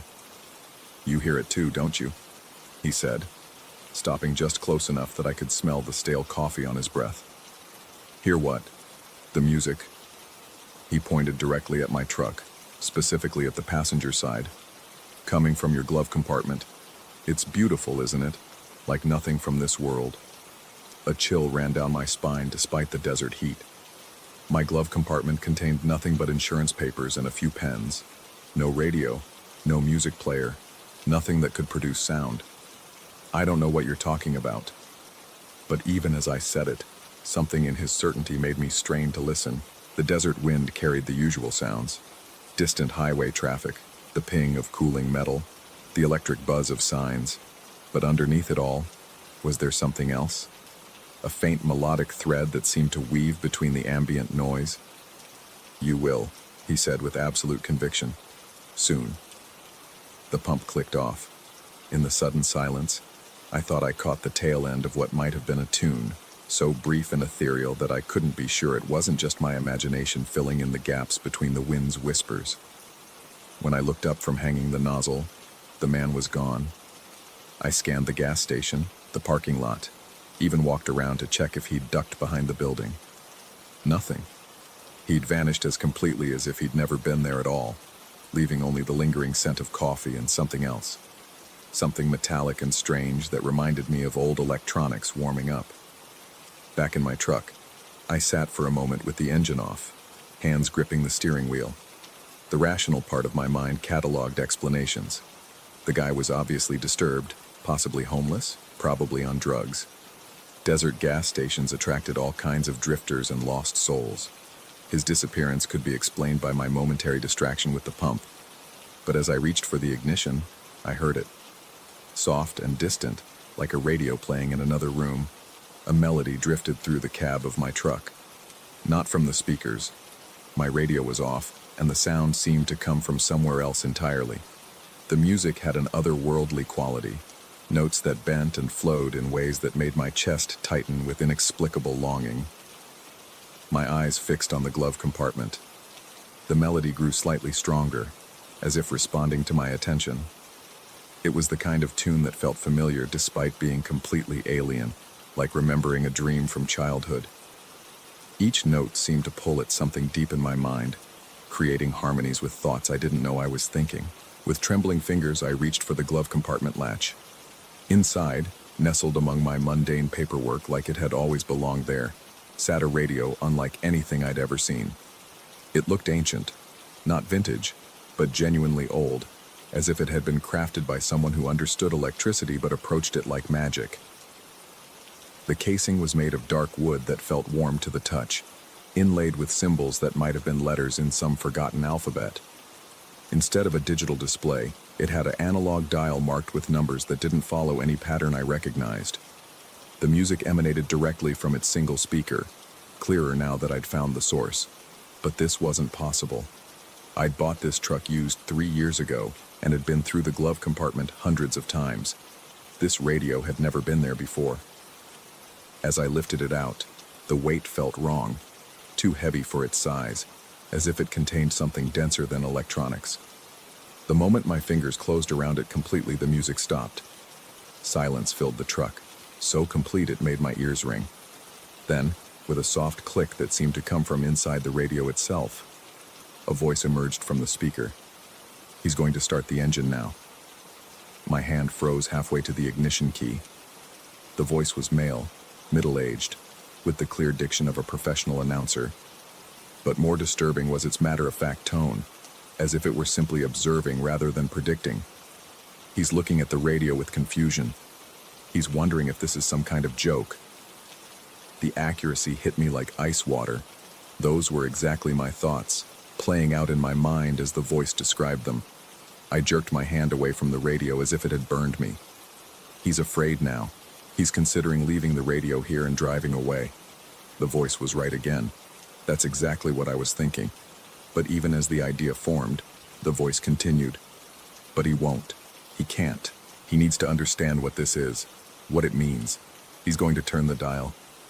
And God help me, I was. Despite every rational instinct screaming at me to throw the thing out the window and drive away, I reached for the dial. My fingers moved without conscious direction, turning it slowly to the right. Static filled the speaker, then cleared to reveal a different voice. Female this time, younger, with a slight southern accent. The construction worker in the blue Ford is about to check his phone. He received a text message 17 seconds ago but hasn't looked at it yet. I pulled out my phone. Sure enough, there was a new message from my foreman about tomorrow's job site. I'd felt the buzz when it arrived, but had been too focused on the radio to check it immediately. Another quarter turn of the dial brought a third voice, this one elderly and crackling like an old recording. He's beginning to understand that time isn't what he thought it was. Past, present, and future are just different frequencies on the same signal. He's tuning into tomorrow. My mouth went dry. I turned the dial again, faster now, desperate to find something normal. Music, news, anything that would break this impossible pattern. But every station brought new voices, all describing actions I was about to take, thoughts I was about to think, with the casual precision of sportscasters calling plays. He's going to try station 7.3. I was already reaching for that position on the dial before the words fully registered. He's realizing he has no choice in any of this. The truth of it hit me like a physical blow. Each prediction was coming true not because the voices could see the future, but because they were creating it. Every description was a command, every observation a script I was powerless to deviate from. He's starting to panic. My breathing quickened, chest tightening with the claustrophobia of predestination. If the radio could predict everything I was going to do, then I wasn't really making choices at all. I was just playing out a program someone else had written. He's going to try to smash the radio. My fist was already rising when I caught myself. The prediction had given me a moment of warning, a split second to choose differently. I lowered my hand slowly, feeling like I'd just won a small victory against fate itself. For the first time since I'd heard the first voice, there was silence from the speaker. Then, so faint I almost missed it, a sound like surprised laughter. I turned the dial frantically now, searching through static and whispers for something that would give me back control of my own actions. Each station brought new horrors, voices describing not just my immediate future, but longer-term plans being made for me. The construction worker will receive a call tomorrow offering him a job in Nevada. He'll accept the position and drive west on Interstate 15. 3 days from now, he'll stop at a rest area outside Las Vegas where they'll be waiting. He'll give them the truck, he'll give them the radio. He'll join the others who hear the frequencies. The word them sent terror through my veins. Who were they? How many people had found radios like this one? Had their futures mapped out by disembodied voices? Had surrendered their vehicles and their free will to some unseen collective? I thought about the man at the gas station, his twitching fingers and moving lips. Had he once sat in his own car, listening to his own impossible radio, hearing his own fate described with clinical detachment? My fingers worked the dial desperately, spinning past station after station of my predetermined future. Work assignments I'd never applied for, places I'd never planned to visit, people I'd never met who apparently expected me.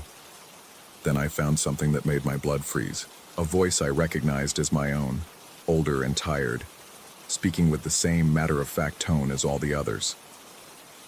The new ones always fight it at first. They think they can find the silent station, rewrite their programming. But there is no silence. There are only frequencies we haven't tuned into yet. I stared at the radio in horror. Was this my future self, broadcasting backwards through time? Had I already become one of them, already surrendered my will to whatever network this radio connected to? Tell them about the silence, another voice interjected. Younger, female, desperate. Tell them there has to be silence somewhere. "There is no silence," my older voice replied with the patience of someone who'd had this conversation many times. "There are only the stations we haven't found yet. But we keep looking, don't we? We have to keep looking." I understood then what I had to do.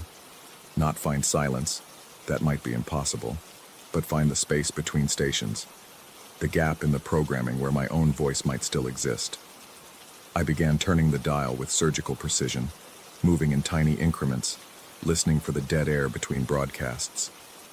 Between each station was a whisper of static, a breath of nothing that might be enough. But even as I searched, voices from previous stations began to bleed through, overlapping predictions creating a cacophony of predetermined futures. He's looking for the silent station. He thinks he can escape the program. He doesn't understand that searching is part of the program too. We've been waiting for him to reach this conclusion. Welcome to the network. The radio grew warm in my hands, then hot. The wooden casing began to vibrate and the dial spun on its own, cycling through station after station at increasing speed. Voices blurred together into a chorus of futures and pasts and presents all happening simultaneously. And in that moment I realized the truth that made my sanity begin to crack around the edges. The man at the gas station hadn't disappeared. He was still there, still watching, still mouthing words in sync with music only he could hear. I was the one who had disappeared, fallen into a frequency where the future was just another kind of memory, where choice was just another kind of echo. I looked up at the gas station through my windshield. The fluorescent lights still buzzed. The digital pump display still flickered, but now I could see others. Dozens of people standing motionless around the property, all holding similar radios, all mouthing silent words in perfect synchronization. They were waiting for me to turn off the engine and join them. And according to every voice still chattering from the radio in my hands, that's exactly what I was about to do. But first, I had to try one more station, one more turn of the dial, because maybe, just maybe, silence wasn't the absence of sound. Maybe silence was the moment between deciding and acting, the space where free will lived. The dial clicked into place on a station I hadn't tried before. Static filled the speaker. Then, impossibly, I heard my own voice. Not older, not programmed, but exactly as it sounded in my head when I thought my own thoughts. "Turn off the radio, Tiago. Turn off the radio and drive away." My finger moved toward the power button. The future held its breath. Story 7. The fluorescent lights above the highway rest stop buzzed with that particular frequency that seemed to burrow into my skull and nest there.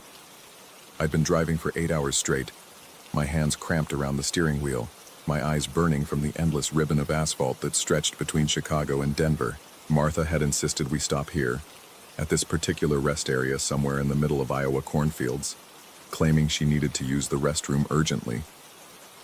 The building looked like every other highway stop built in the 80s. Concrete block walls painted an institutional beige, windows that hadn't been cleaned in decades, and the persistent smell of industrial disinfectant mixed with something I couldn't quite identify, something organic and wrong.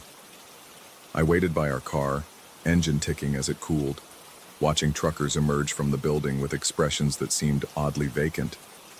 They moved with the mechanical precision of people going through motions they'd performed countless times before, yet something in their eyes suggested they weren't entirely present.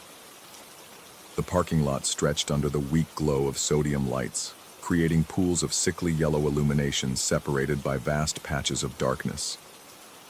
Martha had been gone for 15 minutes when I first heard it. A scream.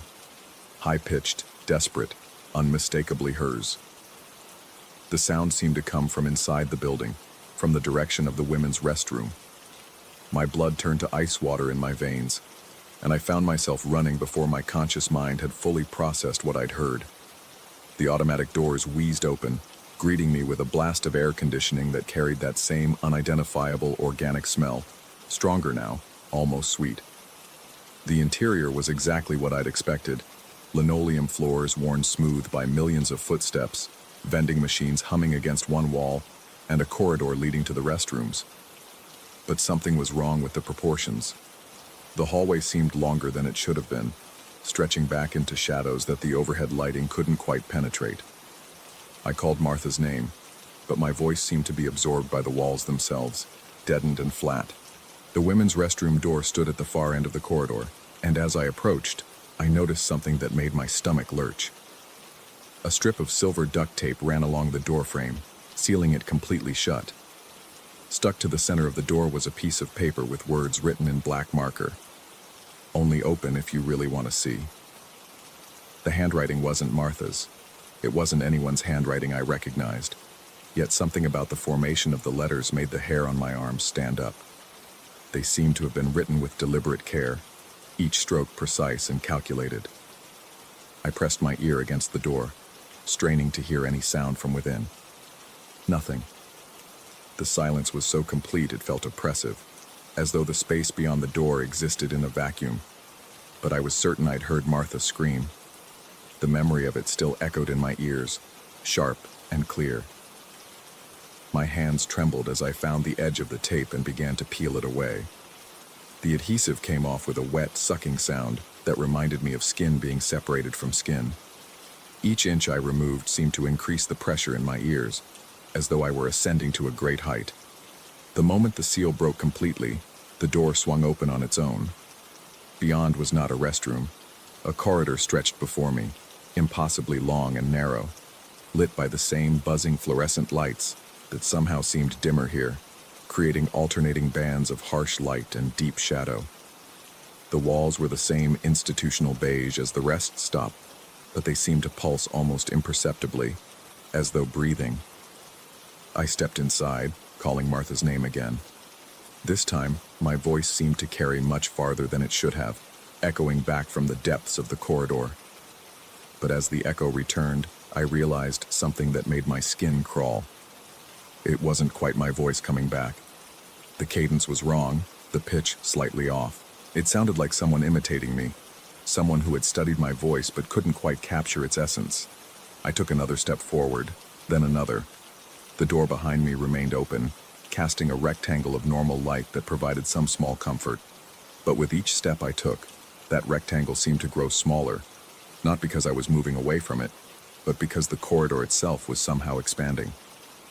The fluorescent lights buzzed overhead with increasing intensity, and I began to notice that they weren't all the same. Some flickered with a rapid strobe that made my vision swim. Others had taken on a greenish tint that made everything look diseased. A few had gone out entirely, creating pockets of absolute darkness that seemed to move and shift when I wasn't looking directly at them. 20 steps in, I called for Martha again. The echo that returned was clearer this time, more distinct. It was definitely my voice, but speaking words I hadn't said. The echo was calling for Martha too, but with a desperation that I didn't remember putting into my own voice. 30 steps. The door behind me was now impossibly far away, a tiny square of light that seemed to be receding faster than I was advancing. The corridor ahead showed no signs of ending. The walls on either side maintained their precise parallel lines, never converging, never diverging, creating a perspective that hurt to look at for too long. I turned around to go back, and my heart nearly stopped. The corridor behind me had expanded as well. The door that had been 30 steps away was now at least 100. The rectangular patch of light it cast was so small I could barely make it out.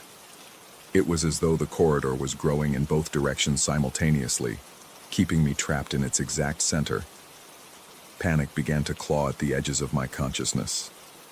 I started walking faster toward the distant door, my footsteps echoing strangely in the narrow space. The sound seemed to bounce back and forth between the walls before finally fading.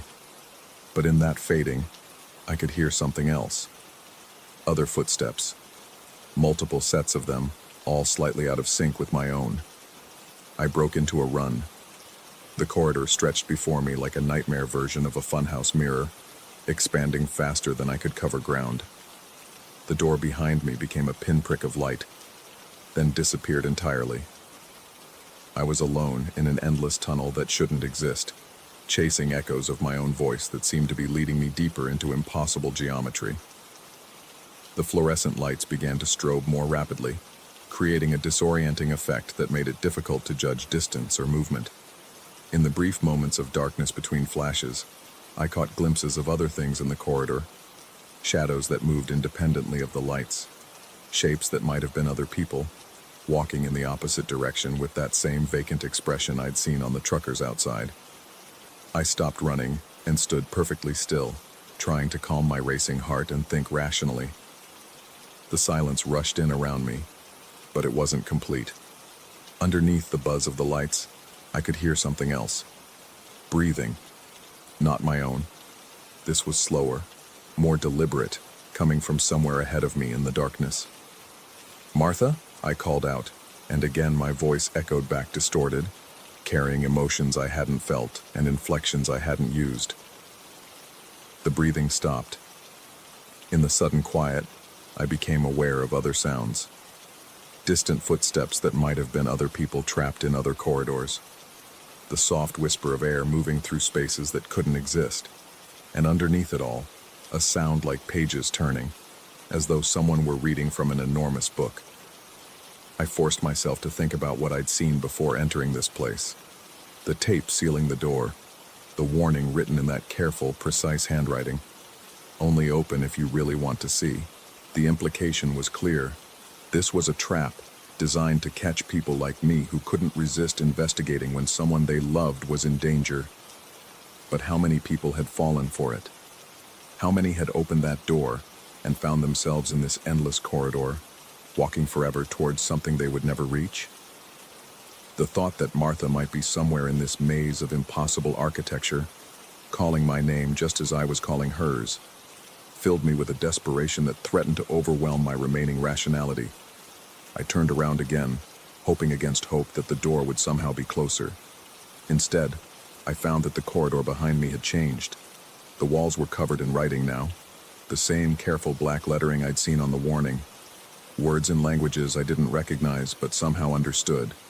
They spoke of thresholds and seals, of the price of curiosity and the weight of knowledge. Among the foreign words, I began to pick out phrases in English, fragments of sentences that seemed to be instructions or warnings. The seal must be respected. To see is to be seen. The corridor feeds on pursuit, and repeated over and over in different hands. I don't want to see. Understanding began to dawn on me slowly, like a photograph developing in chemicals. This place, whatever it was, sustained itself on the act of pursuit. It fed on people chasing after things they'd lost, following echoes and shadows deeper into its geometry. The more desperately someone sought what they'd come for, the more the corridor would expand, keeping them always at the perfect distance from their goal. But there had to be a way out. The writing on the walls suggested that others had figured it out, had found the key to breaking free. I don't want to see. The phrase appeared so frequently it had to be significant. I closed my eyes and took a deep breath. When I opened them again, I turned my back to the endless corridor ahead of me and began walking toward where the door had been. I didn't run this time. I didn't call for Martha. I simply walked with purpose, refusing to let my desperation fuel whatever fed on this place. "I don't want to see," I said aloud, and my voice didn't echo this time. It was absorbed immediately by the walls, accepted like a password. The corridor behind me began to contract. The fluorescent lights steadied their rhythm. The whispers and phantom footsteps faded until there was only the sound of my own breathing and the soft squeak of my shoes on the linoleum floor. I walked for what felt like hours but was probably only minutes, repeating the phrase like a mantra. "I don't want to see. I don't want to see." With each repetition, the rectangle of light ahead grew larger and brighter. The walls lost their breathing quality and became simple concrete painted beige. When I finally reached the door, I stepped through without looking back and immediately began applying new tape to seal the frame. My hands shook as I worked, but I managed to create a complete seal. On a fresh piece of paper, I wrote the warning again. "Only open if you really want to see."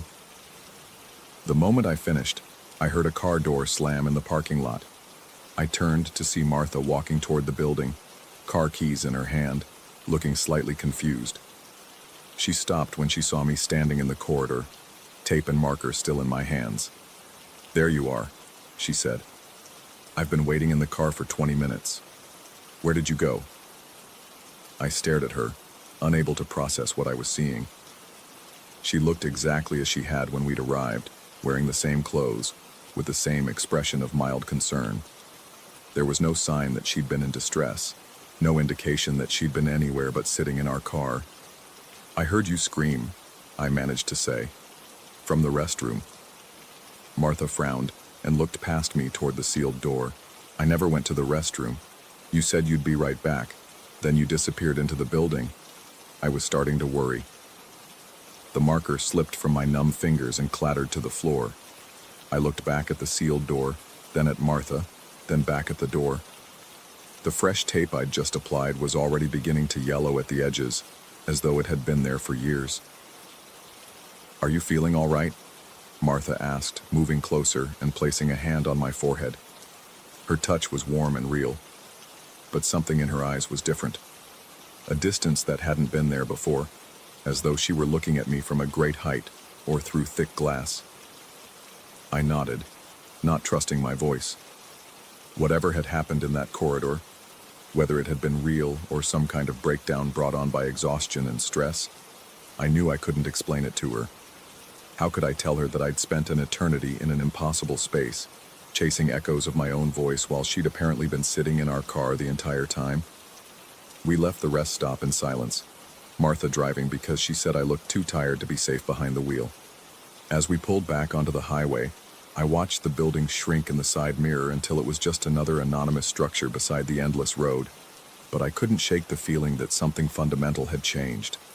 The woman beside me might look like my wife and speak like my wife, but there was something different about her presence, something that suggested she wasn't entirely there. When she spoke, her words seemed to come from slightly farther away than they should have, and when she smiled, it was with someone else's memories behind her eyes. I never told her about the corridor, and she never asked about the 20 minutes I'd been gone. We drove through the night in relative quiet, making good time toward Denver, but every time I closed my eyes, I could see that endless hallway stretching away into fluorescent-lit infinity, and I could hear the echo of my own voice calling out for something that had never been there to begin with. Sometimes, late at night when Martha was sleeping beside me, I wondered if I had really made it out of that corridor at all.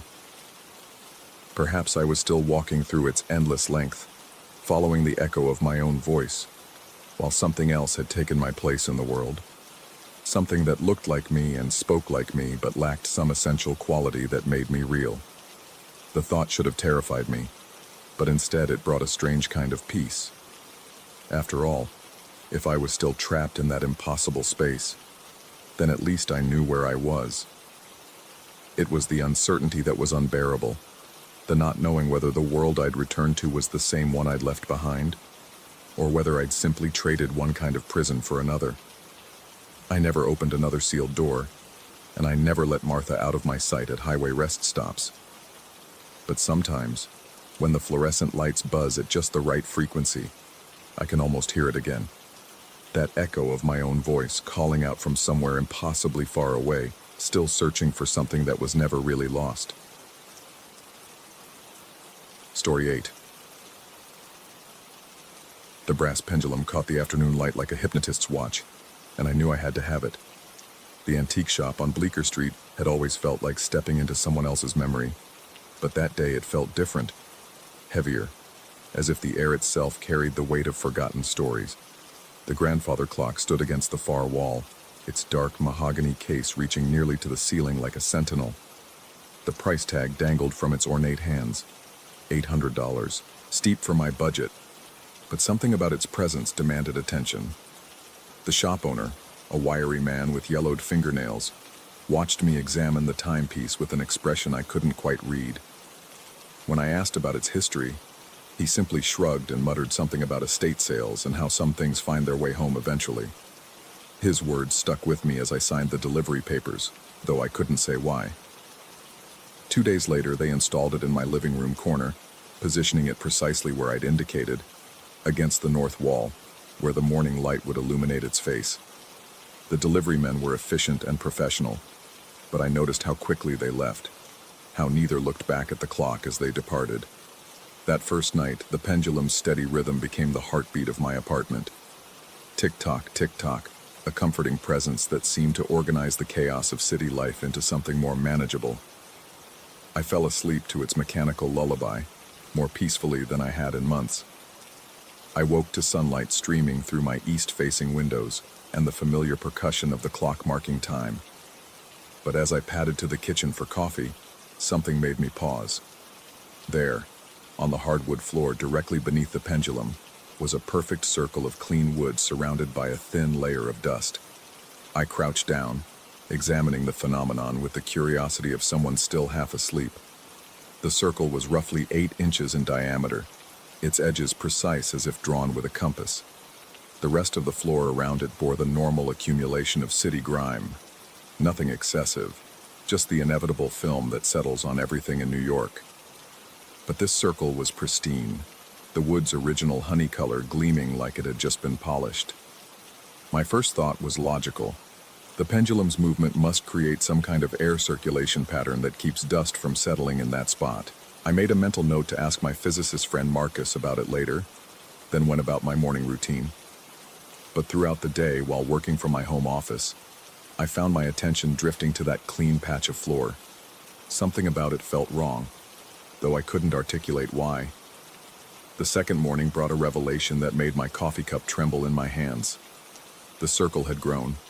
Not dramatically, maybe an inch in diameter, but undeniably larger.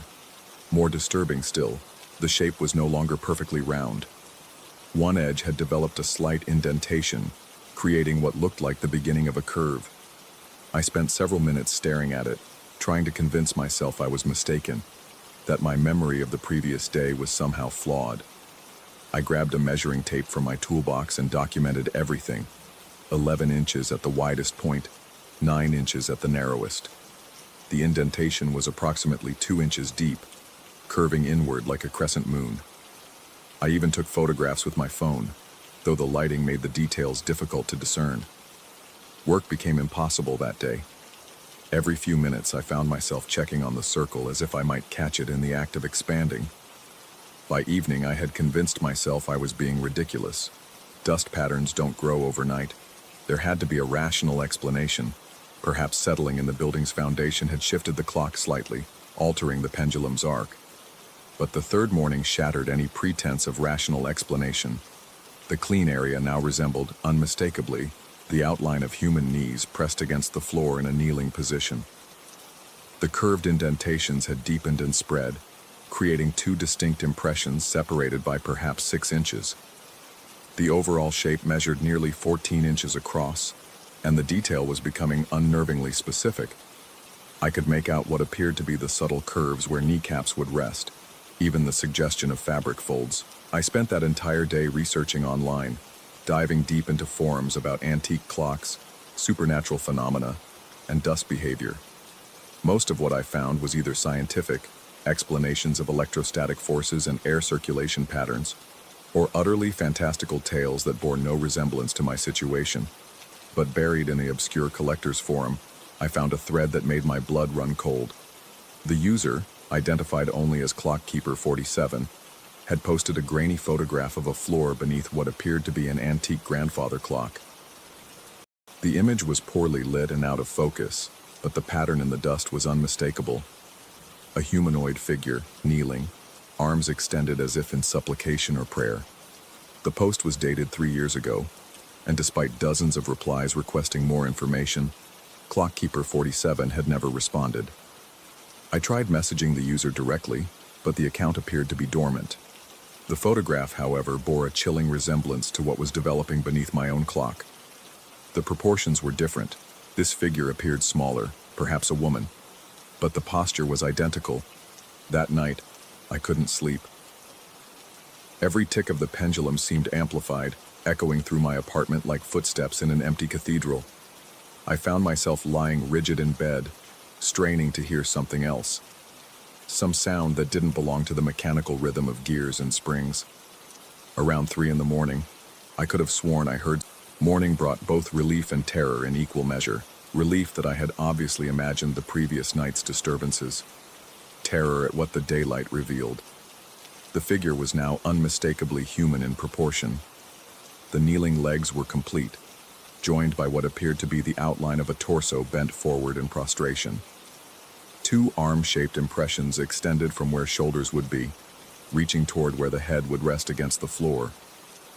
The level of detail was impossible.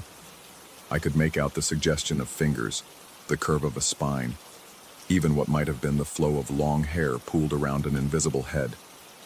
The clean area now measured nearly 3 feet in length and almost 2 feet across at its widest point. But most disturbing was the precision of it all. This wasn't random dust displacement. It was as if someone had carefully traced the outline of a person in prayer, removing every mote of dust with surgical accuracy. I called in sick to work and spent the day photographing the phenomenon from every angle, taking measurements, even collecting samples of dust from areas surrounding the figure. Under a magnifying glass, the dust appeared normal, just the usual detritus of urban life mixed with carpet fibers and dead skin cells. The boundary between dusty and clean areas was sharp as a knife's edge, with no gradual transition that might suggest a natural explanation. By afternoon, I had developed a theory that terrified me more than any supernatural explanation. I was losing my mind. The alternative was that somehow, every night, the slow oscillation of a brass pendulum was revealing the ghostly impression of someone who had once knelt in that exact spot, praying or pleading for something I couldn't fathom. And if that were true, what would happen when the figure was complete? The thought consumed me. I researched the building's history, learning that my apartment had been built in 1923 as part of a residential hotel. The records were sketchy, but I found references to various tenants over the decades, including several mentions of religious gatherings in the building during the 1940s and 50s. One police report from 1952 mentioned a noise complaint about excessive late-night praying from apartment 4B, my apartment. That evening, I made a decision that felt both rational and completely insane. I would stay awake and watch the clock all night. If something supernatural was occurring, I needed to witness it. If I was having some kind of psychological breakdown, at least I might understand the mechanism. I positioned myself on my couch with a clear view of both the clock and the figure beneath it. Armed with coffee, energy drinks, and every electronic device I could use to document anything unusual, I settled in for what I hoped would be an enlightening vigil. The first few hours passed uneventfully. The clock kept perfect time, its pendulum swinging in the same hypnotic arc it had maintained since installation. The figure remained exactly as I had photographed it that morning. But as the night deepened, my apartment seemed to change around me. Shadows grew longer and more animated. The familiar sounds of my building, pipes settling, neighbors moving about, traffic in the street, began to sound different, more purposeful. Around midnight, I noticed that my breathing had synchronized with the pendulum's rhythm. Each swing seemed to draw air into my lungs. Each return stroke expelled it. The realization was unsettling enough that I consciously tried to break the pattern, but within minutes, I had fallen back into the same cadence. It was sometime after 2 in the morning when I first saw her. Not clearly, never clearly enough to be certain of what I was seeing. Just a translucent shimmer at the edge of my vision, like heat waves rising from summer pavement. When I turned to look directly, there was nothing there, but in my peripheral vision, I could swear I saw the outline of a woman kneeling exactly where the dust pattern indicated. Her head bowed, her arms extended in desperate supplication. I tried to photograph what I was seeing, but the camera revealed only empty floor and dancing shadows. Yet as the night progressed, the presence became stronger, more defined.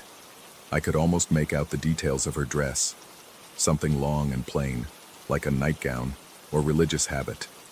Her hair hung in dark curtains around her face, and though I never saw her features clearly, I had the impression of profound sorrow, of someone who had been praying for so long that the act had become part of her essential being. By 4 in the morning, I was no longer sure if I was awake or dreaming. The boundaries between what I saw directly and what I glimpsed peripherally had blurred until reality itself felt negotiable. The woman's presence filled my apartment like a low-frequency hum just below the threshold of hearing. I could sense her desperation, her endless vigil, and gradually began to understand that she was waiting for something, some response to prayers that had echoed unanswered for decades. Dawn broke with startling suddenness, and she vanished like smoke in sunlight. I blinked, shook my head, and found myself alone in my living room, surrounded by the evidence of my sleepless night. Empty coffee cups, scattered photographs, pages of notes that made little sense in the morning light. But the figure beneath the clock had changed again. The outline was now complete, except for the head. Where a face should have rested against the floor, there remained only empty space, a perfect oval of accumulated dust, surrounded by the clean impression of a body frozen in eternal supplication. It was beautiful and horrible in equal measure, a prayer preserved in negative space, waiting only for completion. I understood then what would happen when the head was fully revealed. The pattern would be complete, and whatever force had been slowly manifesting through the pendulum's hypnotic motion would finally have a perfect vessel for its presence. The woman would no longer be a shimmer in my peripheral vision, but a permanent resident of my living room, kneeling forever in the space between tick and tock. The shop owner's words came back to me. Some things find their way home eventually. This had been her home once.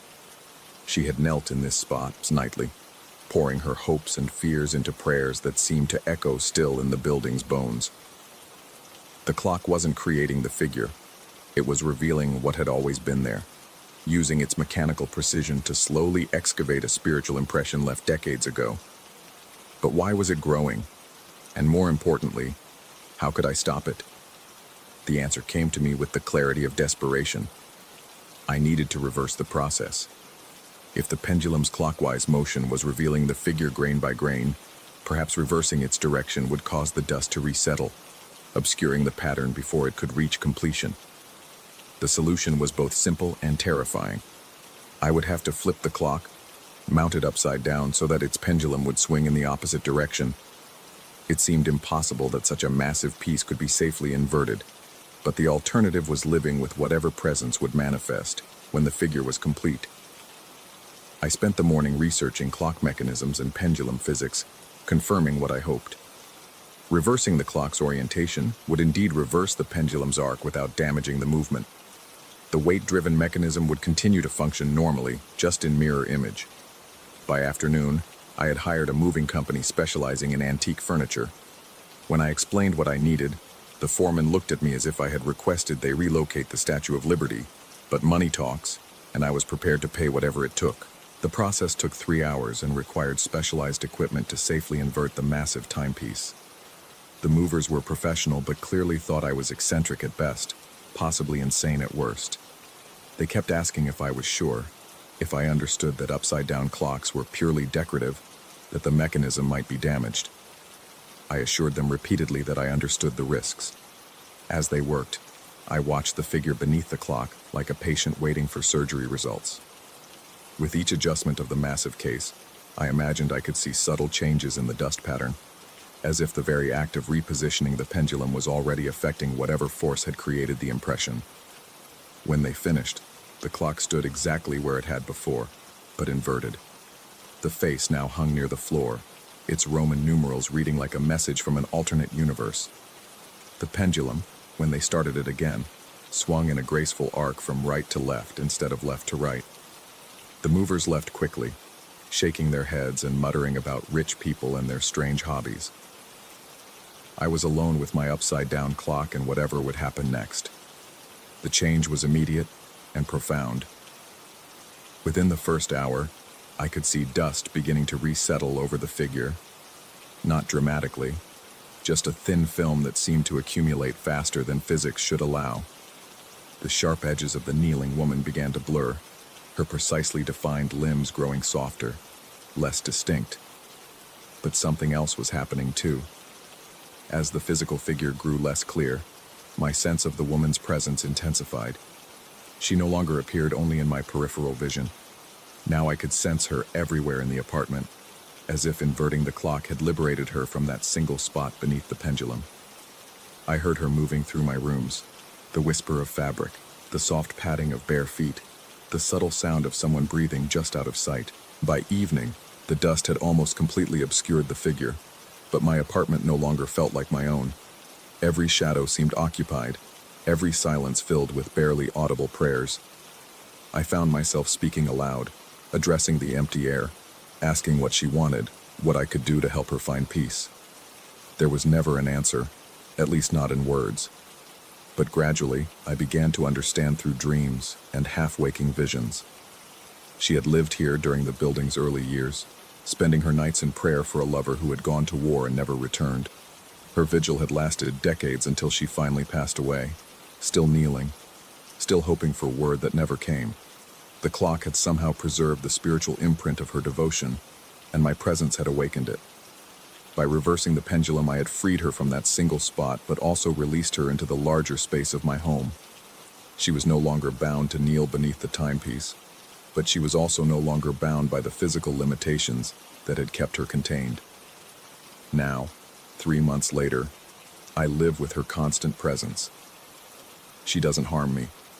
In fact, I've grown oddly comforted by the knowledge that I'm not truly alone. Sometimes I wake to find my apartment tidied in ways I don't remember, my papers organized with a care I rarely show them. Other times I catch glimpses of her in reflective surfaces, always kneeling, always praying, but now mobile in her devotion.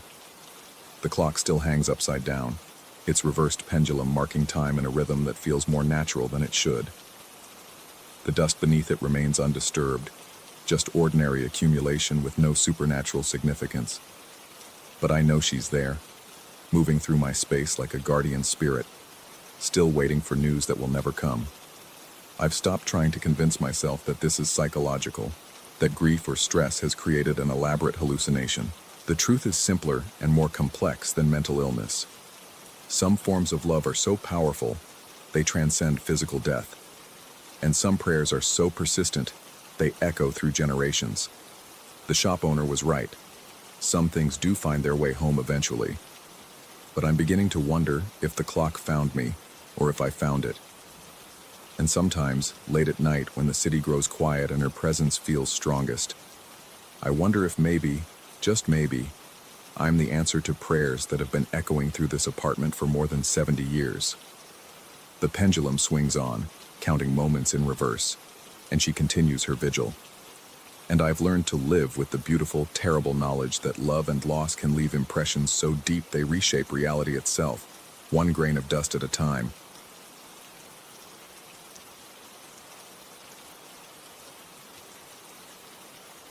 Story 9.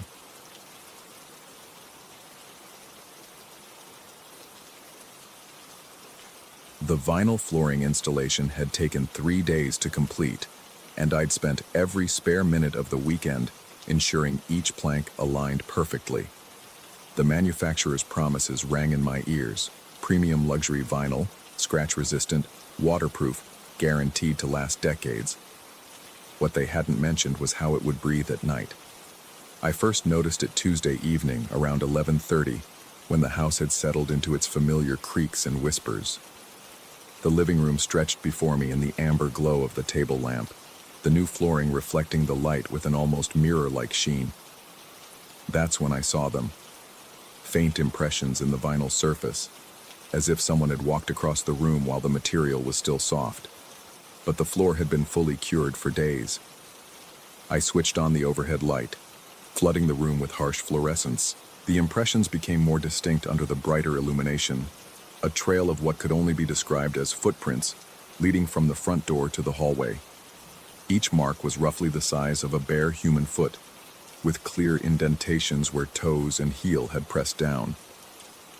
The pattern suggested someone had walked deliberately, purposefully, leaving behind these impossible impressions in solid vinyl. My first instinct was rational. Humidity, temperature changes, some property of the material I hadn't considered. I'd read about vinyl flooring expanding and contracting, creating bubbles or warping under certain conditions. But these weren't random deformities. These were precise, intentional marks that formed a coherent path across my living room. I grabbed my phone and took several photos, the camera flash making the impressions even more prominent. In the harsh white light, I could see details that chilled me. The slight spread of toes, the deeper impression of a heel, even what appeared to be the arch of a foot. Someone had walked through my locked house while I was at work, leaving their mark in flooring that should have been impervious to such impressions. Sleep came fitfully that night. Every creak of the house settling made me strain to listen, imagining footsteps in the hallway outside my bedroom. When I finally drifted off, my dreams were filled with the sound of bare feet padding across vinyl, growing closer and closer to my bed. Wednesday morning brought relief. The impressions had faded considerably in daylight, becoming barely visible indentations that could easily be mistaken for minor variations in the flooring pattern. I almost convinced myself I'd imagined their clarity the night before. Almost. But Wednesday night, they returned. This time, there were more of them. The original path remained, but new impressions had appeared. A second set of footprints that seemed to branch off from the main trail, leading toward the kitchen. Under the living room's overhead light, both paths were unmistakable. I followed them with growing unease, noting how the newer impressions seemed fresher somehow, more deeply embedded in the vinyl surface. I called the flooring company Thursday morning, describing the problem as unusual indentations appearing in the material. The customer service representative listened politely before explaining that such issues typically resulted from heavy furniture placement or subfloor irregularities. When I insisted that these looked like footprints, her tone shifted to barely concealed skepticism. She scheduled a technician visit for the following week. Thursday night, the pattern expanded again. Now there were 3 distinct paths crisscrossing the living room and extending into the kitchen. The impressions appeared clearer than ever under artificial light, and I began to notice details that made my skin crawl. The footprints weren't all the same size. The original path showed larger impressions, while the newer trails contained smaller marks, though still unmistakably human in shape. I found myself studying the patterns obsessively, mapping their progression with a black marker on graph paper. The paths seemed almost choreographed, weaving around furniture and following logical routes through the space. Whoever or whatever was leaving these marks knew the layout of my house intimately. That's when I remembered the salt. My grandmother had been Portuguese, deeply superstitious, full of old-world remedies for problems both mundane and supernatural. She'd always kept salt by the doors, scattered it in corners where shadows gathered too thickly. "Salt breaks the connection," she would say in her heavily accented English. "Salt stops them from crossing over." Friday evening, I mixed coarse sea salt with warm water in a bucket, creating a solution strong enough to taste the ocean. Using a damp cloth, I began wiping down the impressions, following each footprint methodically. The vinyl cleaned easily, and under the salt water, the impressions seemed to fade more completely than they had during daylight hours. But as I worked, I noticed something that made my hands shake. The footprints weren't just random marks, they were forming a pattern. Viewed from above, the paths created what looked like a rough circle, with several trails spiraling inward toward the center of the room. The pattern was incomplete, with gaps where certain paths hadn't yet connected, but the intention was unmistakable. Something was trying to close a circuit, to complete a design pressed into my flooring. I scrubbed harder, using more salt water, watching the impressions disappear under my cloth. By midnight, the floor looked pristine again, reflecting the overhead light with its original unblemished sheen. I went to bed exhausted but hopeful that the salt treatment had solved whatever strange problem was affecting the vinyl. Saturday morning, the impressions were back, darker and more defined than ever. Not only had they returned, but they'd progressed. New sections of the spiral pattern had appeared overnight, bringing the design closer to completion. I could see where the paths would eventually connect, forming what looked like a perfect circle with intricate loops and whirls spiraling toward its center.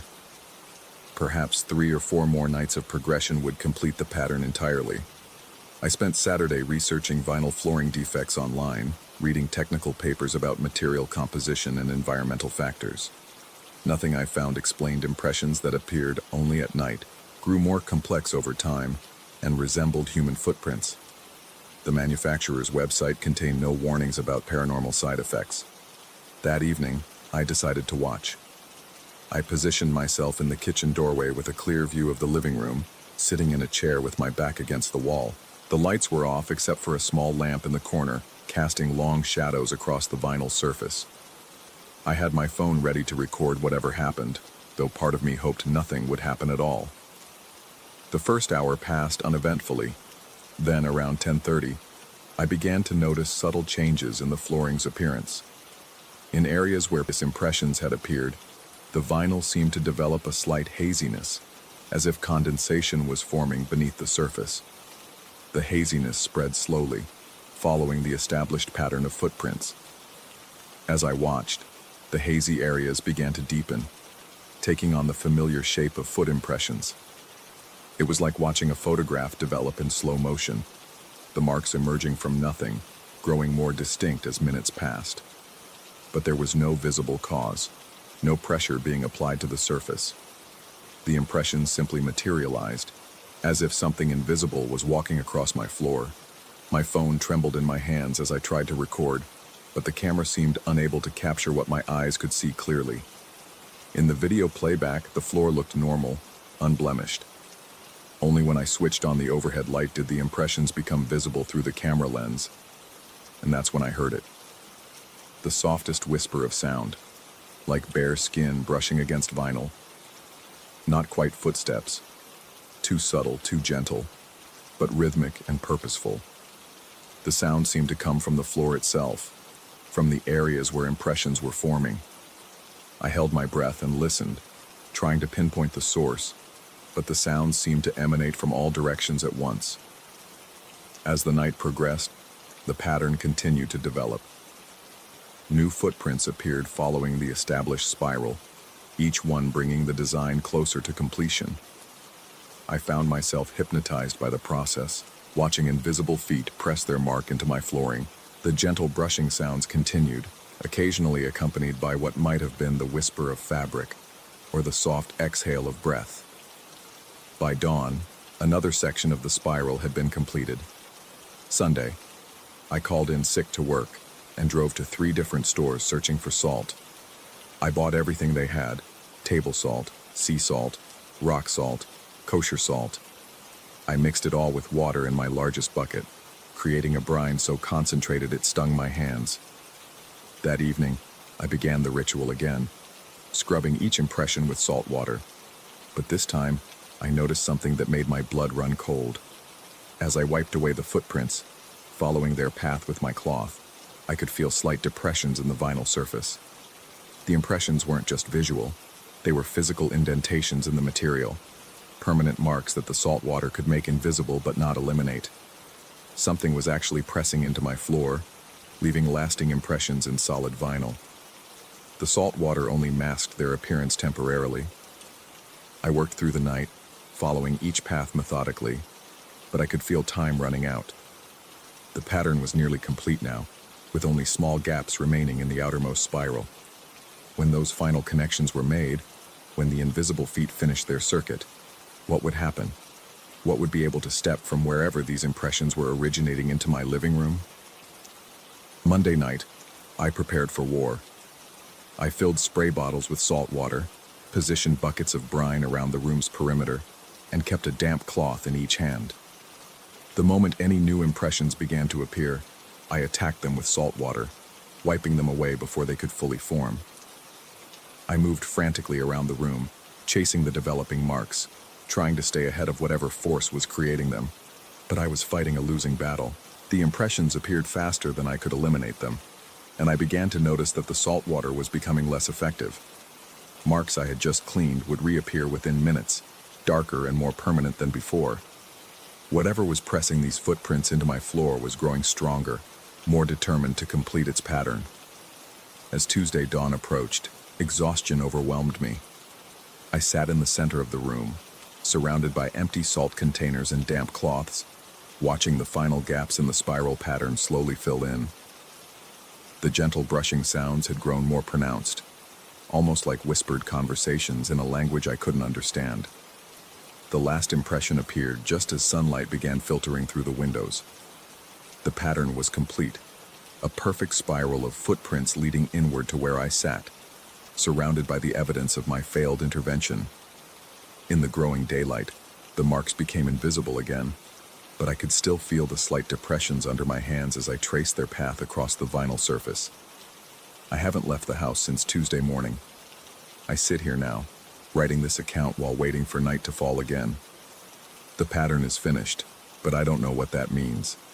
I don't know what will happen when darkness returns, and whatever has been pressing these marks into my floor finally completes its journey to the center of the spiral. The vinyl flooring still looks pristine in daylight, reflecting the afternoon sun with its original luster. But I know what lies beneath that perfect surface. A map pressed into the material by invisible feet, a pathway from somewhere else to here. The footprints are permanent now, embedded too deeply for salt water to affect. Tonight something will walk that completed path. Tonight something will step through. The sun is setting and I can already see the faint haziness beginning to appear in the vinyl surface. The footprints are emerging again, but this time they seem different, clearer, more solid, as if whatever is creating them has finally gained enough strength to fully manifest. I can hear the brushing sounds starting, but they're louder now, more distinct, and underneath them, something else. The whisper of breath, the gentle susurrus of fabric, the soft padding of feet that are no longer quite invisible. The flooring installation had taken 3 days to complete, and I'd spent every spare minute ensuring each plank aligned perfectly. The manufacturer had promised it would last decades. They never mentioned it would breathe at night, or that something might breathe back. Story 10. The first whisper came 3 days after I replaced the handles. I was folding laundry in my bedroom when I heard my own voice drifting from the massive oak wardrobe that dominated the far wall. The words were mine, but wrong somehow, like hearing a recording played backward, except I could understand every syllable perfectly. "Morning, this beautiful a what?" the voice murmured, and my blood turned to ice as I recognized the inverted version of what I'd said moments earlier. What a beautiful morning this is. The antique wardrobe had been Grandpa's pride, a towering monument of carved wood that seemed to absorb light rather than reflect it. When I inherited his house, I'd initially planned to sell the bulky piece, but something about its craftsmanship made me reconsider. The intricate carvings along its frame depicted intertwining vines and strange, elongated faces that seemed to shift when viewed from different angles. It was the handles, though, that finally convinced me to make a change. The original brass handles had been tarnished beyond recognition, their surface pitted and scarred, as if subjected to decades of anxious fingers. They felt wrong under my palm, too warm, slightly sticky, like touching skin rather than metal. When I gripped them to open the doors, they seemed to pulse with a rhythm that matched my heartbeat. I'd convinced myself it was just my imagination, but the sensation grew stronger each day until I couldn't touch them without feeling nauseated. So I'd driven to the hardware store and selected new handles, simple, modern chrome affairs that caught the light cleanly. The old ones had come off easier than expected, as if they wanted to be removed. I'd tossed them into a box in the basement without a second thought, eager to reclaim the wardrobe from whatever psychological hold it seemed to have over me. Now, standing in the middle of my bedroom with a half-folded shirt clutched against my chest, I wondered if I'd made a terrible mistake. The wardrobe stood silent, its new handles gleaming innocently in the afternoon light streaming through my windows. I approached cautiously, my bare feet silent on the hardwood floor. The air around the massive piece felt different, thicker, charged with an electricity that made the hair on my arms stand on end. I pressed my ear against the cool wood, listening for any sound from within. Nothing. But as I pulled away, I caught a whiff of something that shouldn't have been there. The musty scent of old cologne mixed with cigarettes, a combination I recognized from childhood visits to Grandpa's house. The smell was so vivid, so immediate, that for a moment I was 8 years old again, hiding behind Grandpa's legs while he told stories about the old country. I shook my head, trying to dispel the memory. Grief did strange things to the mind. I'd learned that much during the months following Grandpa's death. The brain, desperate to hold on to the departed, could conjure their presence from the smallest triggers, a familiar scent, a play of light, the sound of settling wood. That night, I made sure to keep my bedroom door closed and spoke as little as possible while getting ready for bed. If the wardrobe was somehow echoing my words, perhaps silence would starve whatever mechanism was causing the phenomenon. I'd read about acoustic anomalies in old buildings, sound waves bouncing off surfaces in unexpected ways, creating delayed echoes or distorted reflections. There had to be a rational explanation. I was wrong about the silence helping. I woke at 3:17 a.m. to the sound of my bedroom door creaking open. In the dim light filtering through my curtains, I could see the wardrobe's doors standing wide, revealing an interior that defied logic. Instead of my familiar clothes hanging in their usual positions, I saw garments I'd never owned. An old man's cardigan the color of dried blood, a moth-eaten fedora perched on what looked like a wooden head, and suspenders hanging like dead snakes against the back wall. But it was the arrangement that truly unnerved me. Everything was reversed, as if viewed in a mirror. Where my shirts normally hung on the left side, I saw these foreign clothes on the right. Where my shoes usually sat in neat rows on the floor, I found empty space. The very geometry of the wardrobe's interior seemed inverted, creating a space that my mind struggled to process. I sat up slowly, my heart hammering against my ribs. The smart thing would have been to turn on the lights, to flood the room with illumination that would surely reveal the trick my sleepy mind was playing on me. Instead, I found myself drawn to the wardrobe like a moth to flame. The floorboards beneath my feet felt wrong as I approached. Too soft in some places, too firm in others, as if the very foundation of my room had shifted while I slept. The air grew thicker with each step, carrying that same cologne and cigarette scent I'd noticed earlier, but stronger now, almost overwhelming. When I reached the wardrobe, I extended a trembling hand toward the hanging cardigan. My fingers passed through empty air. There was nothing there, just my own clothes hanging exactly where they should be, organized exactly as I'd left them. The foreign garments had vanished as if they'd never existed, but the doors remained open, though I was certain I'd closed them before bed. The next morning brought no relief. I called in sick to work, unable to concentrate on anything beyond the wardrobe's malevolent presence in my bedroom. I'd spent the night on my living room couch, but even from downstairs I could feel the thing looming above me, like a storm cloud gathering strength. I needed answers, and I knew where to start looking. Grandpa's study remained exactly as he'd left it, books and papers scattered across every surface in a system of organization that only he had understood. I'd been meaning to sort through everything for months, but the task had felt too overwhelming, too final. Now, driven by desperation, I began searching for any mention of the wardrobe. I found it in a leather journal wedged between volumes of poetry I'd never seen him read. The entries were written in his careful script, dating back nearly 60 years to when he'd first acquired the piece. The early entries were mundane: measurements, delivery details, cost. But as I read further, the tone shifted. The wardrobe remembers, he'd written in an entry from 1967. Heinrich warned me, but I thought him superstitious. Now I understand. It holds onto pieces of everyone who touches it. Their words, their clothes, their presence. All of it gets trapped inside like moths in amber. Heinrich. I remembered that name from Grandpa's stories, his older brother who'd never made it to America, who'd died in the old country during the war. According to family legend, Heinrich had been some kind of craftsman, skilled in woodworking and metalwork. I flipped through more pages, my hands trembling as the truth began to crystallize. The wardrobe hadn't belonged to Grandpa originally. It had been Heinrich's creation, a piece crafted during the darkest days of the war when hope was scarce, and people clung to whatever memories they could preserve. He built it to keep things safe, another entry read. Not just clothes, but pieces of people who might otherwise be forgotten. The handles were his masterstroke, bronze mixed with brass and something else, something that conducts more than just heat. They're the key to everything.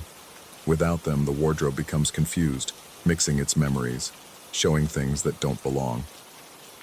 My heart sank as I read the final entry, dated just a month before Grandpa's death. I can hear them all now, everyone who ever owned clothes that hung inside. Their voices overlap like a choir of ghosts. The handles are failing, corroded beyond repair. When they finally give out, God help whoever tries to replace them. The wardrobe won't understand the difference between memory and present, between the living and the dead. I closed the journal with shaking hands and raced to the basement, praying the old handles were still in the box where I'd carelessly tossed them. They were there, but looking at them now with new understanding, I could see they weren't simply corroded. They were covered in a patina that seemed to shift and move in the dim basement light, like oil on water. As I climbed the stairs back to my bedroom, the handles warm and strangely alive in my palms, I could hear my own voice echoing from behind the closed door. Them find must I, means this what no to need I. The words I'd spoken in the basement, reversed and repeated back to me. I paused at my bedroom door, listening to the subtle sounds coming from within. The whisper of fabric against wood, the soft thud of footsteps that matched my own rhythm perfectly. Whatever was happening in there, it was escalating just as Grandpa's journal had warned. Soon it wouldn't just be voices and phantom clothes. Soon it would be actions, movements, an entire reflection of my life played back in reverse. I turned the doorknob slowly, the old handles growing warmer in my free hand. The wardrobe stood before me with its doors wide open, and this time the clothes inside were definitely mine. But they were moving, swaying gently as if stirred by a breeze that didn't exist, reaching toward me with empty sleeves like the arms of drowning men. As I approached, my reflection appeared in the mirror that backed the wardrobe, except it wasn't quite right. My mirror self was facing the wrong direction, moving a split second before I did, wearing clothes I'd never owned, and standing behind my reflection, barely visible in the silvered glass, was the shadow of an old man whose eyes held the weight of too many memories. I reached for the chrome handles I'd installed, intending to close the doors before reattaching Heinrich's original hardware. But as my fingers made contact with the cold metal, I heard something that stopped me cold. My own voice, speaking words I'd never said. Home going, am I, Grandpa? Peace find to time it's. The voice was coming from my own throat, but I wasn't speaking. My lips moved without my permission, forming words in reverse that seemed to originate from somewhere deep inside the wardrobe's dark interior. And in the mirror, my reflection smiled with someone else's expression, while its eyes remained my own, confused, terrified, and completely out of control. I don't know how long I stood there, watching myself speak with my grandfather's voice while his shadow grew stronger in the glass behind me. The old handles in my left hand had grown so hot they nearly burned my palm, and I realized with growing horror that I might already be too late. The wardrobe wasn't just remembering anymore, it was absorbing, adding my words and actions to its collection of preserved moments. But there was something else in my reflection's eyes now, something that hadn't been there before. Knowledge, understanding, and perhaps most terrifying of all, recognition. Because the old man's shadow in the mirror wasn't just my grandfather. It was me, 60 years older, warning my younger self about handles that couldn't be trusted, about memories that refused to stay buried, about wardrobes that remembered everything and everyone who dared to change what should never be changed. I'm writing this now with hands that shake from more than just fear, because I've realized the terrible truth Heinrich tried to preserve in his creation. The wardrobe doesn't just store clothes and memories, it stores time itself, folding it back on itself like origami made from moments that should have remained linear. The old handles are back in place now, their familiar warmth pulsing against my palm when I touch them. The whispers have stopped, and my clothes hang in their proper positions. But sometimes, late at night, I catch glimpses of other people in my bedroom mirror. People who owned clothes that once hung in Heinrich's wardrobe. People whose voices became part of its endless collection. And sometimes I wonder if I ever really changed the handles at all, or if that's just another memory the wardrobe has decided to play back to me in reverse, over and over, until I can no longer tell the difference between what happened and what's happening still. The handles are warm tonight, warmer than they should be. I think they're trying to tell me something. I think they're trying to tell me that I never left the wardrobe at all.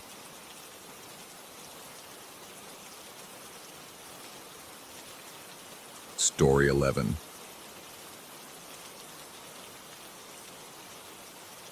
The fluorescent lights above the gas station flickered with the persistence of a dying insect, casting everything in that sickly white glow that made even familiar faces look corpse pale.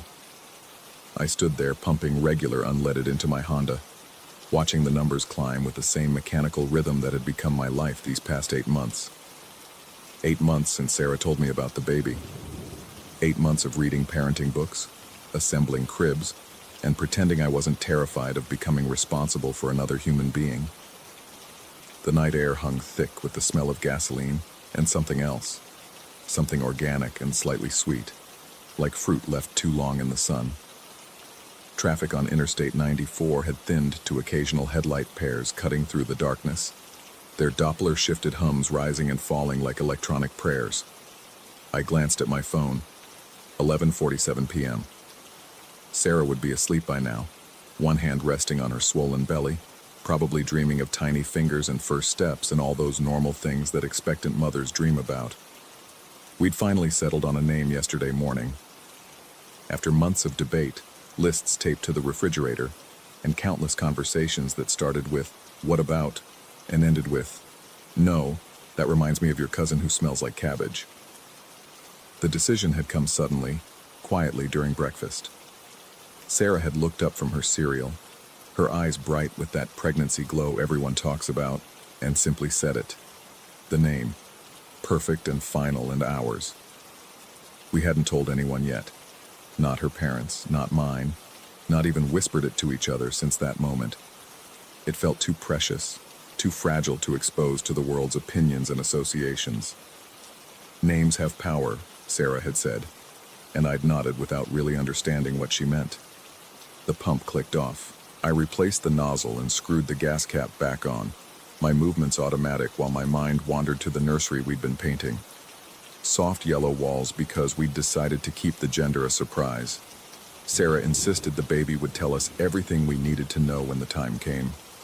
I was reaching for my wallet when I heard the truck.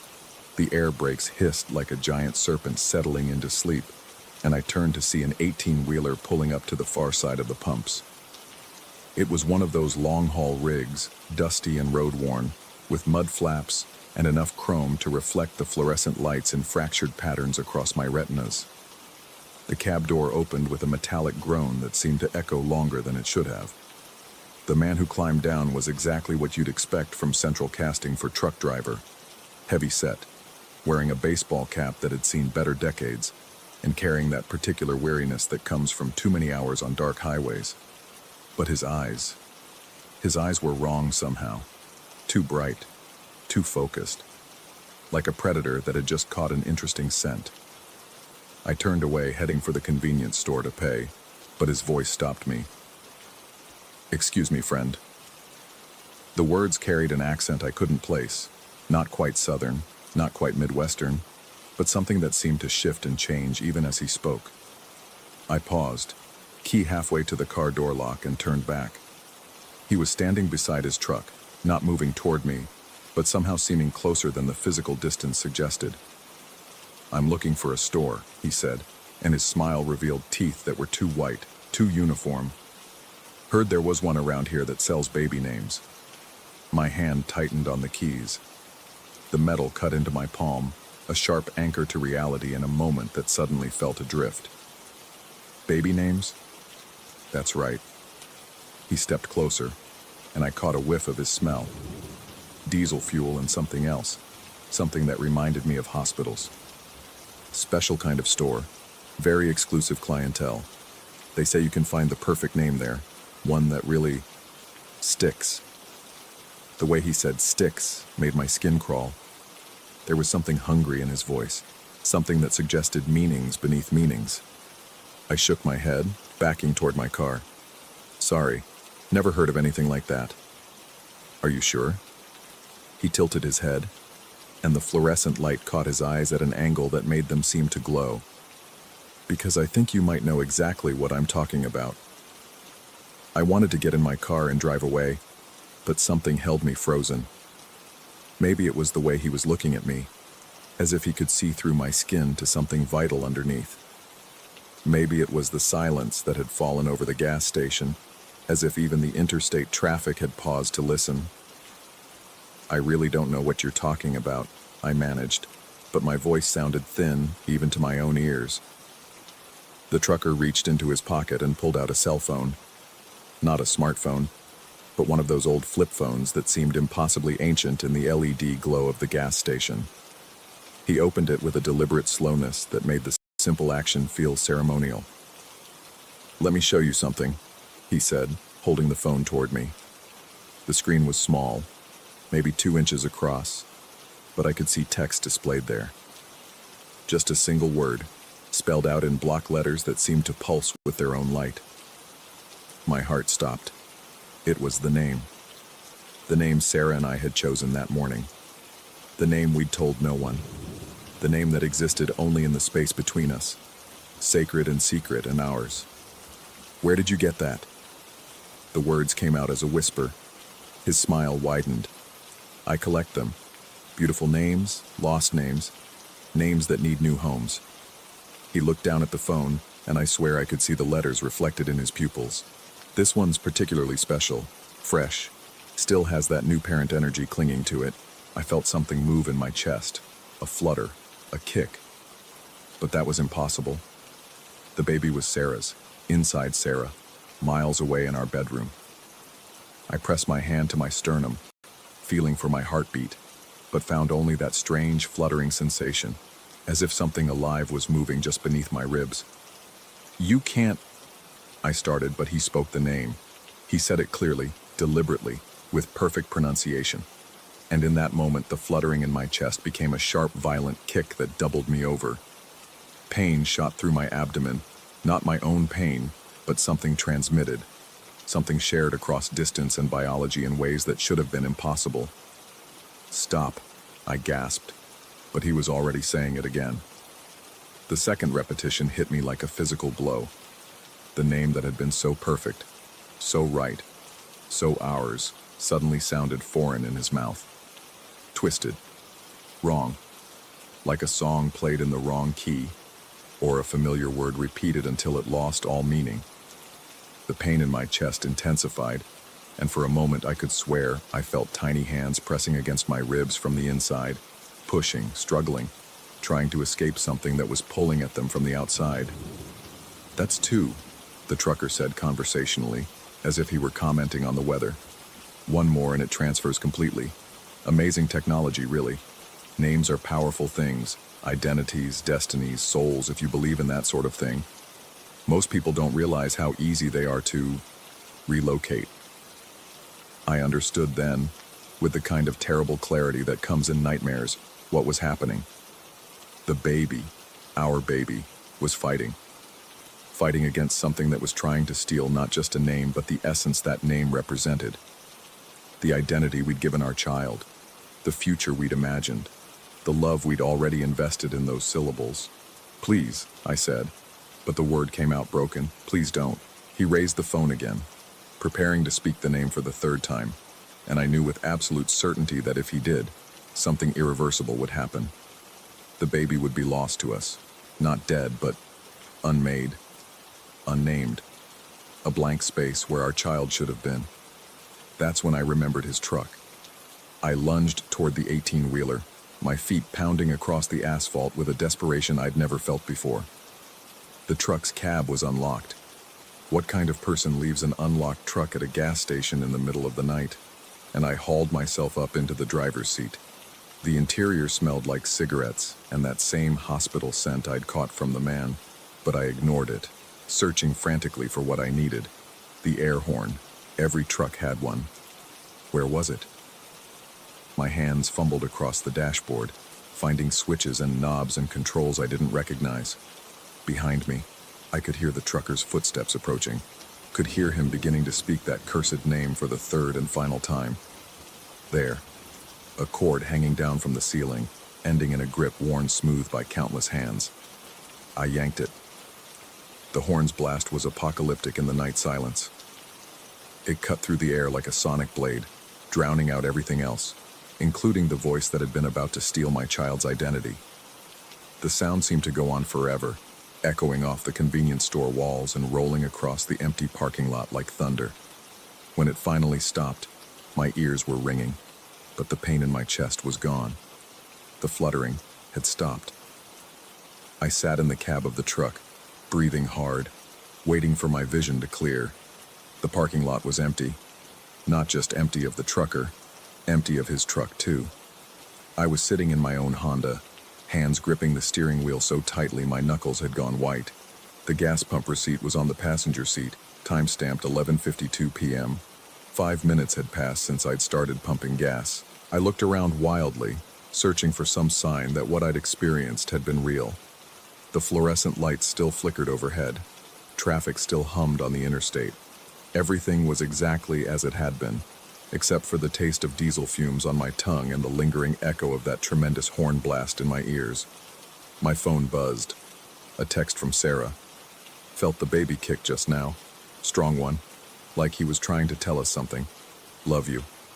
I stared at the message for a long time, my hands shaking. He. She'd said he. We'd agreed not to find out the gender, but somehow she knew.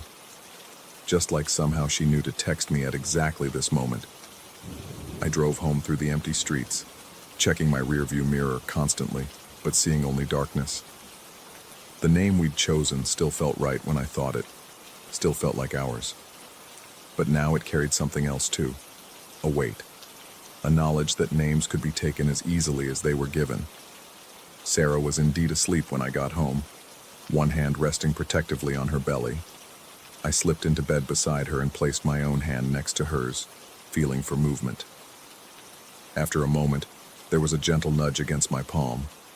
Not painful this time, just a baby saying hello to his father. I lay awake until dawn, listening to Sarah breathe and thinking about truck stops and fluorescent lights and the power of names. When morning came, we would need to be more careful about whom we told. We would need to protect what was ours. But as the sun crested the horizon and painted our bedroom walls gold, I couldn't shake the feeling that somewhere out there, on some dark highway, a truck driver was still collecting names, still stopping at gas stations in the middle of the night, still asking helpful strangers for directions to stores that shouldn't exist. And I wondered how many other parents had stood in parking lots just like that one, fighting for their children's identities with nothing but love and desperation and the deafening blast of an air horn to save them. The baby kicked again, gentle and reassuring. I whispered his name, our name, so quietly that even Sarah wouldn't hear it in her sleep, just to make sure it was still there, still ours. It was. For now. Story 12. The GPS announced my destination with that synthetic cheerfulness that always made my skin crawl during late-night shifts. 3:47 a.m., and I was ferrying another drunk businessman back to his suburban fortress, watching the highway stretch endlessly ahead through rain-speckled windshield wipers that squeaked like dying birds. That's when I noticed the fuel gauge hovering dangerously close to empty. The phone's blue glow showed the nearest gas station, interval 77, just 2 miles ahead. I'd been driving this route for 3 years, picking up the overflow from the airport, and I couldn't recall ever seeing a station by that name. But exhaustion played tricks on memory, and the alternative was calling roadside assistance at nearly 4 in the morning with a passenger who'd already vomited twice into my carefully positioned plastic bags. The exit appeared exactly where the GPS promised, though something about the off-ramp felt wrong. Too smooth, too perfectly curved, like it had been designed by someone who'd never actually driven a car. My headlights carved through fog that seemed to materialize from nowhere, thick and oily against the glass. Interval 77 glowed in neon letters that flickered with an unsteady rhythm, casting everything in alternating shadows of red and white. The station looked decades old, with those rounded pumps that belonged in a different era, and windows that reflected my approaching headlights in ways that made my eyes water. 2 other cars sat motionless in the lot, their occupants invisible behind tinted glass. I pulled up to the nearest pump and killed the engine. The sudden silence felt oppressive, broken only by the electrical hum of overhead lights and a sound I couldn't immediately identify, like voices speaking underwater or recordings played at the wrong speed. As I stepped out, The cold hit me with unexpected intensity. My breath formed clouds that seemed to hang in the air longer than they should, and the asphalt beneath my feet felt strangely soft, almost yielding. The smell of gasoline was overwhelming, sharp enough to make my sinuses burn, but underneath it lurked something else, something organic and stale, like flowers left too long in water. The station's windows glowed with warm yellow light, revealing customers moving inside with jerky, unnatural motions. I approached the door, fishing for my wallet, when the voices became clearer. They were speaking backwards, not gibberish or a foreign language, but English words reversed and strung together in sentences that my brain kept trying to decode. A woman's voice drifted through the glass.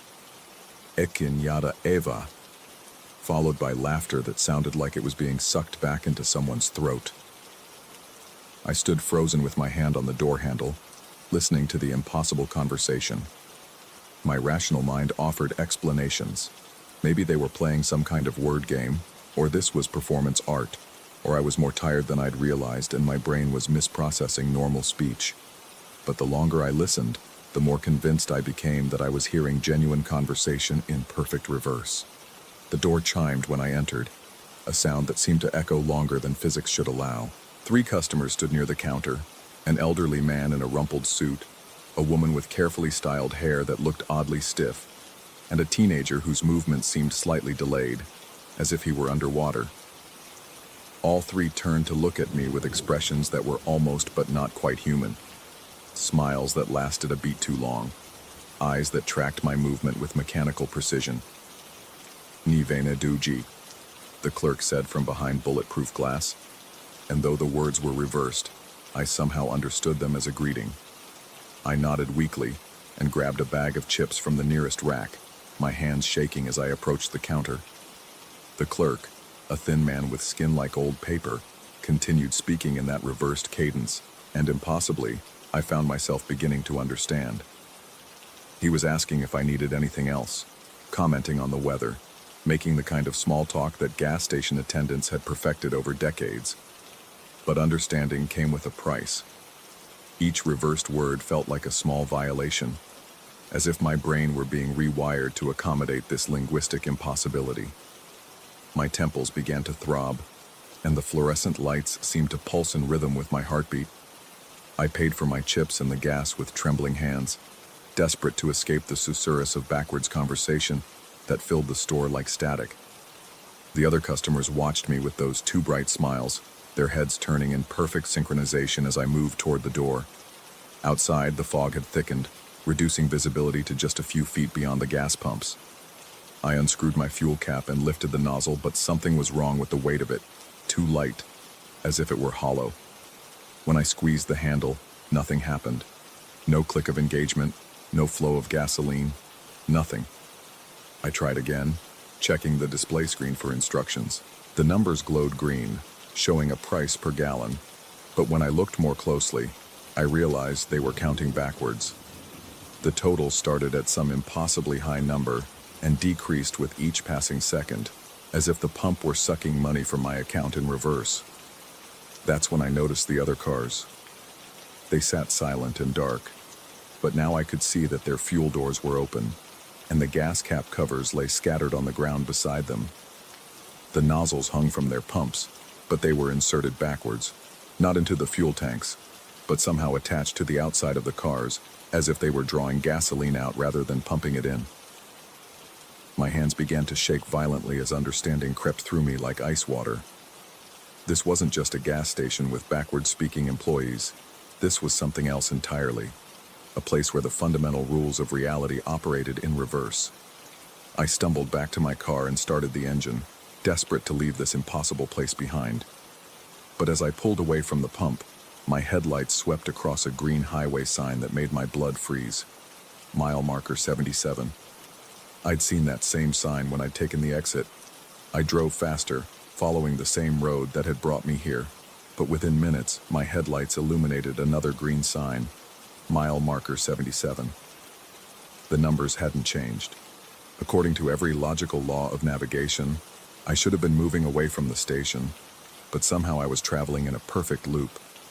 I tried again, this time taking mental notes of every landmark: a dead tree split by lightning, a rusted guardrail, a cluster of mailboxes. But each circuit brought me past the same mile marker, and each time I passed the station, the reversed voices seemed louder, more insistent. On my fourth loop, I noticed something that made my stomach lurch. The businessman in my back seat, who had been unconscious since before I'd stopped for gas, was sitting upright now, his eyes open and staring directly at me in the rearview mirror. His lips moved silently, forming words I couldn't hear but somehow knew were backwards, just like everything else in this cursed place. Panic took hold then, real and primal. I floored the accelerator, pushing my sedan far beyond safe speeds on the fog-slicked road, but the mile marker appeared again and again, and each time the businessman's backwards whispers grew more audible, more urgent. That's when the terrible understanding hit me. I pulled over and fumbled for my phone, scrolling frantically through my call history. The pickup request that had brought me to this highway, it showed the passenger's name as Lena D. My own name, reversed. I spun around to look at the back seat, but it was empty. It had always been empty. The voices from the gas station made sense now, their backward syllables resolving into a pattern my exhausted mind could finally decode. They weren't speaking in reverse. I was hearing them in reverse, because I was the one moving backwards through time, through reality itself. The station employees had been trying to help me, explaining in their inverted language that this was a reflection point, a place where the normal flow of existence folded back on itself. To leave, I had to embrace the reversal completely, had to perform every action as its own opposite. I drove back to interval 77, my hands steady now despite the terror gnawing at my chest, the nozzle that had refused to pump gas into my tank. I understood now that I needed to reverse the process entirely. Instead of taking fuel from the pump, I had to give it back. With movements that felt like swimming through thick honey, I forced gasoline from my tank back into the pump, watching the numbers decrease as my fuel gauge emptied. The backward sensation was nauseating, like trying to sneeze in reverse or unswallow food. But I persisted until my tank showed empty and the pump registered a negative sale. Next, I walked backwards into the station, my feet finding the exact impressions they'd left earlier. The clerk smiled that too long smile and handed me money, the change from a purchase I was about to unmake. I placed the chips back on their rack with mechanical precision, my movements guided by some force that felt both alien and familiar. Finally, the most terrifying part. I had to drive in reverse, not just backing up, but traveling backwards along the highway itself, letting the physics of this mirror world carry me forward by moving backward. I put the car in reverse and pressed the accelerator.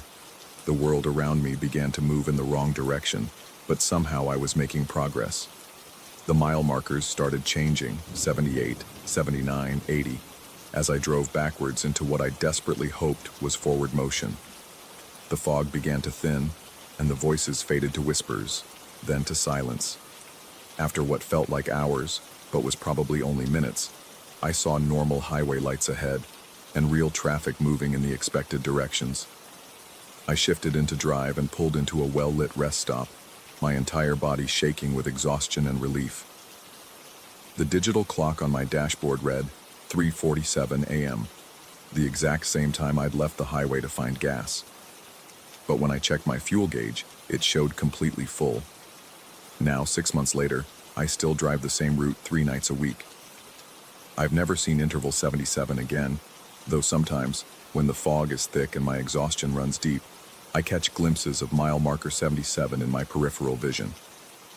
The GPS has no record of that gas station, and when I've asked other drivers about it, they look at me with the same careful concern usually reserved for people who claim to see UFOs. Maybe it was a micro-sleep hallucination brought on by too many consecutive shifts. Maybe it was a stress-induced psychotic break, my mind's way of processing the monotonous isolation of night driving. The rational explanations are all there, clean and logical and reassuring. But I know what I experienced in that place where reality runs backwards. And sometimes, late at night, when the road stretches empty ahead of me, I catch myself speaking in reverse. Just single words at first, then entire phrases, as if my brain were trying to remember a language it once knew fluently. And sometimes, In the quiet moments between passengers, I wonder if I ever really left that station at all, or if I'm still there, trapped in an endless loop, convinced I've escaped while the backwards voices whisper my name in a language that makes perfect sense if you just know how to listen. The mile markers keep counting forward, but numbers can lie, and time isn't always the straight line we pretend it is. In a world where gas stations can exist in the spaces between seconds, where reality folds back on itself like origami made of light and shadow, the only certainty is unself. And every night as I drive these same roads, I feel the pull of that impossible place. Interval 77, where everything makes sense if you're willing to let go of sense entirely, where the only way forward is backward, and where the voices that speak in reverse might be the only ones telling the truth. I just have to remember not to listen too closely because understanding comes with a price, and some knowledge is too dangerous to possess in a world that insists on moving in only one direction through time.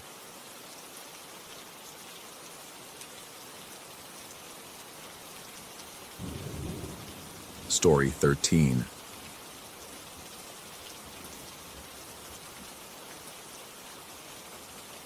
The migraine hit like a freight train at 3:47 p.m., splitting my skull with the precision of a surgical blade. I pulled into the first pharmacy I could find, a small, sterile-looking place wedged between a vacant lot and what might have been a laundromat, though the windows were too grimy to tell for sure. The parking lot stretched wider than it should have for such a modest building, asphalt cracked and weeping black tar in the afternoon heat. I needed something stronger than the aspirin rattling around in my glove compartment.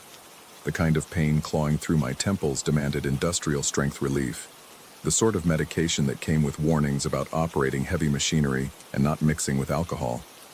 The automatic doors wheezed open with the sound of tired lungs, and I stepped into air conditioning that felt more like stepping into a morgue. The fluorescent lights above hummed with an electrical frequency that seemed to vibrate in my bones, casting everything in a harsh, bleached white glow that made my headache pulse harder.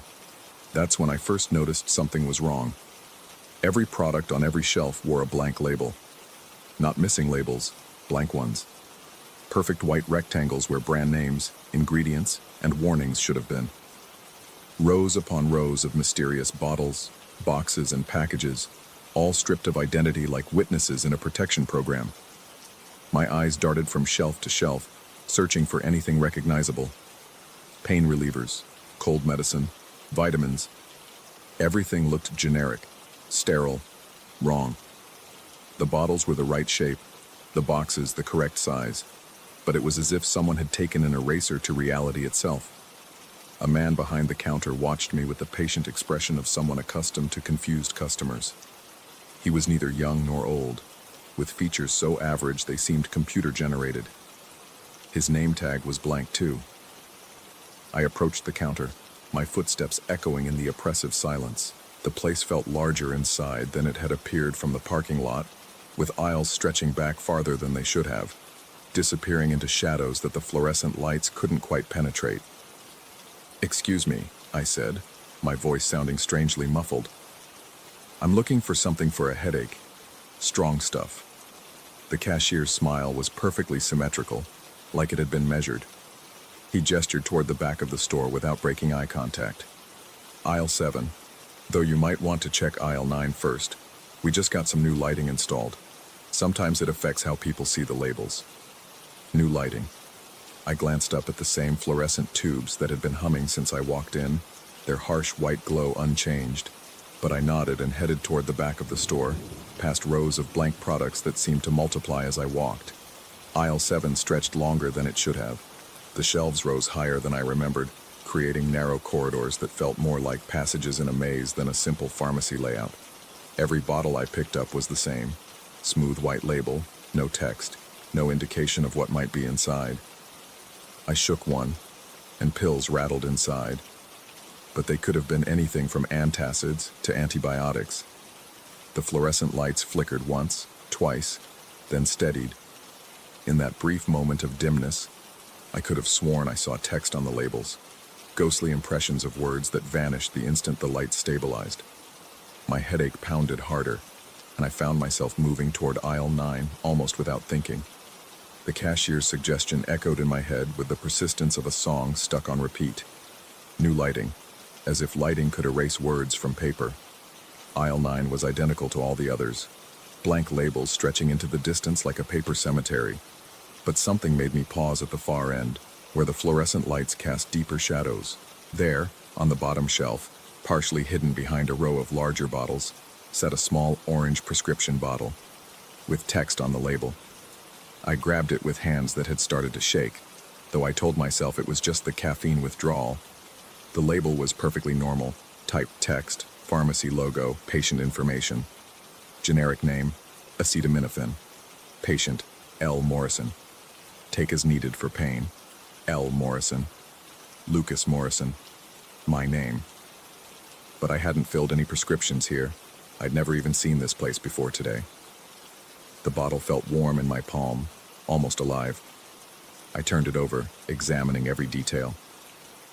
The pharmacy's name, Morrison's Pharmacy, seemed to pulse slightly, as if the letters were breathing. Even stranger, the address listed was my home address, not the location of this building. I looked around the aisle, but the perspective seemed wrong now. The shelves stretched impossibly far in both directions, and the ceiling had somehow grown higher while I wasn't paying attention. The fluorescent lights buzzed louder, their frequency climbing to an almost subsonic whine that made my teeth ache. Walking back to the front of the store felt like moving through thick water. Each step required conscious effort, and the distance seemed to expand with every movement. The cashier remained at his post, still smiling that perfect, measured smile. "Find everything you need?" he asked, though I noticed his lips didn't quite match the timing of his words. I held up the orange bottle. This is my prescription." "Of course it is." His smile never wavered. "That'll be $15. I paid with bills that felt too crisp, too new, as if they'd just been printed. The cashier's fingers were cold when they brushed mine during the exchange, and I noticed he cast no reflection in the security mirror mounted above the register. Outside, the parking lot stretched even wider than before. My car sat alone in the center of an expanse of cracked asphalt that seemed to extend to the horizon. The sky had taken on the color of old television static, gray and white pixels shifting in patterns that hurt to look at directly. I clicked the key fob, and the car's lights flashed in response. But when I turned the key in the ignition, nothing happened. The engine didn't turn over, didn't even attempt to start. The dashboard lights came on, the radio crackled to life, but the car remained dead. That's when I noticed the mirrors. In the rearview mirror, the parking lot was empty. Not just of other cars, but of everything. No pharmacy, no building, just endless gray asphalt stretching into a featureless distance. But when I looked through the windshield, I could see the pharmacy clearly, along with other buildings that definitely hadn't been there when I'd arrived. I checked the side mirrors. Empty parking lot. Looked through the side windows. Busy street complete with traffic, pedestrians, other businesses. The contradiction made my headache surge, and I pressed the heels of my palms against my temples. The orange prescription bottle sat on the passenger seat, somehow having escaped the bag. In the strange light filtering through the windshield, the text on the label seemed to shift and move, letters rearranging themselves when I wasn't looking directly at them. I picked up the bottle and examined it again. The pharmacy name had changed. Instead of Morrison's Pharmacy, it now read Simulacrum Station. The address was a string of numbers that didn't correspond to any numbering system I recognized. My name was still there, but the generic name had changed to something I couldn't pronounce. A combination of letters that seemed to hurt my eyes when I tried to focus on them. The fluorescent lights in the pharmacy flickered again, visible through the glass doors. In that moment of dimness, I saw movement inside.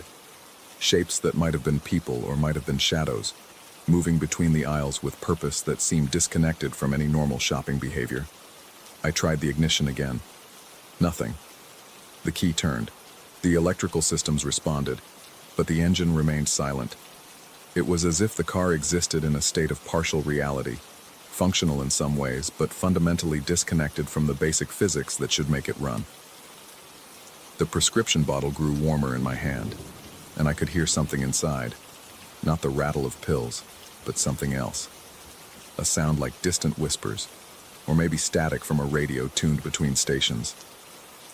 I unscrewed the cap with trembling fingers. Inside were tablets, but they weren't white like acetaminophen should be. They were translucent, like small windows into somewhere else.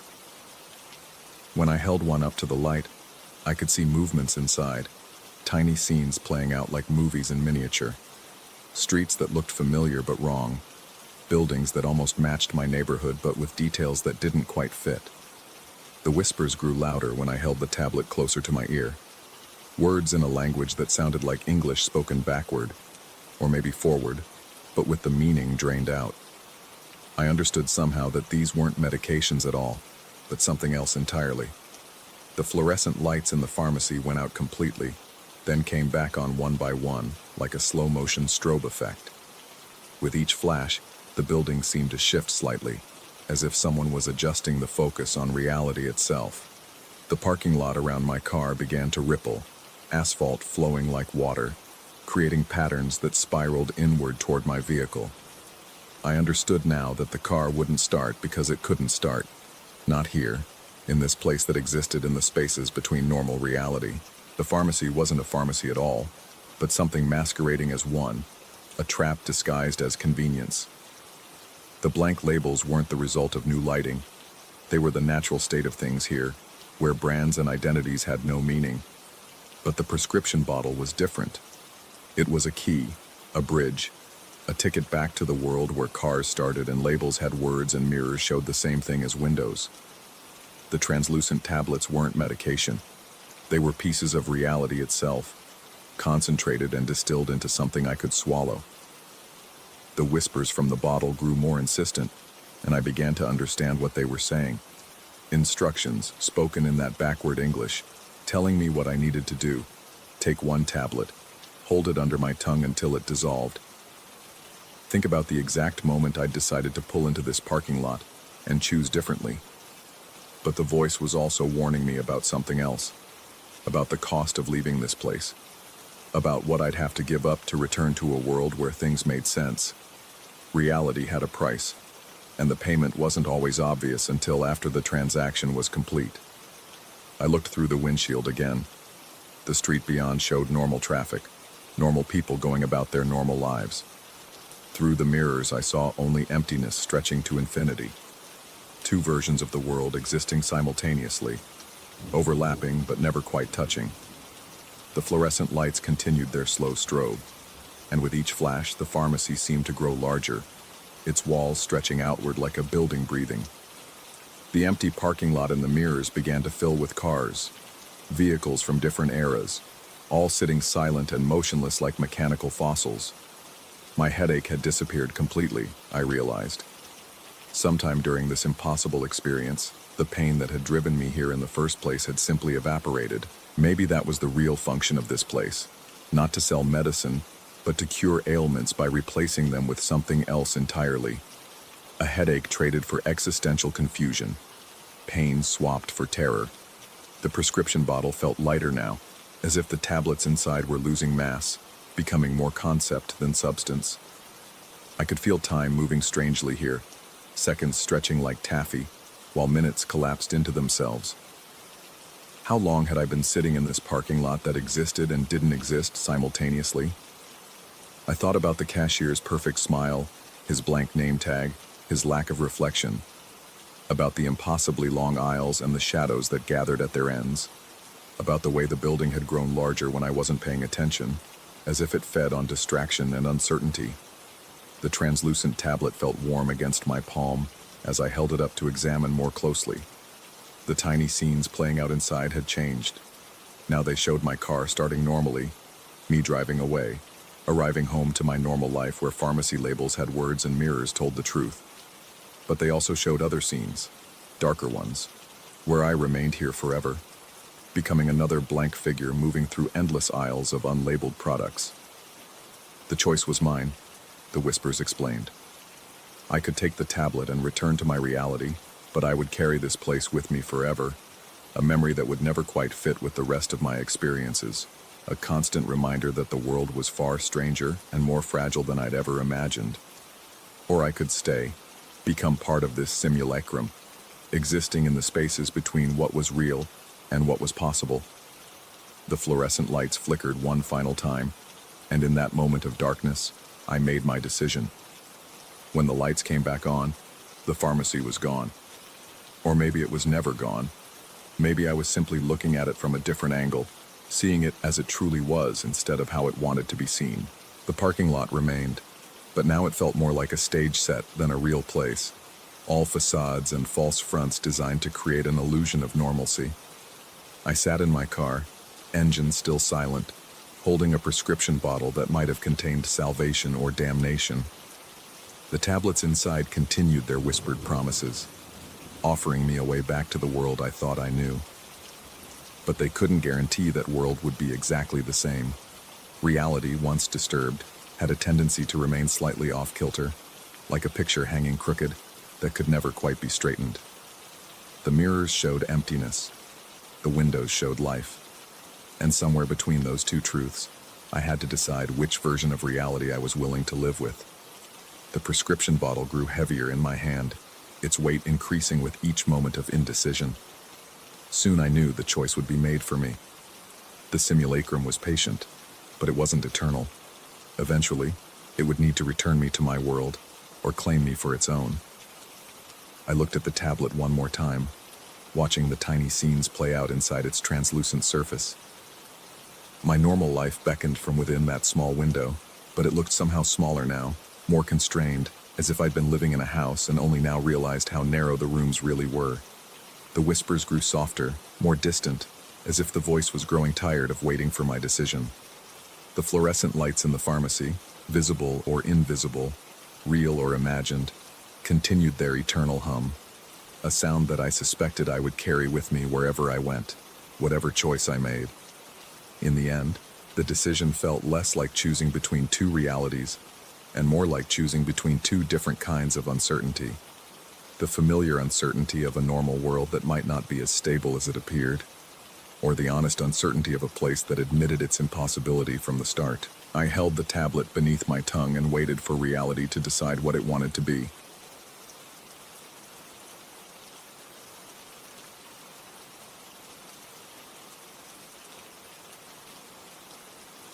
Story 14.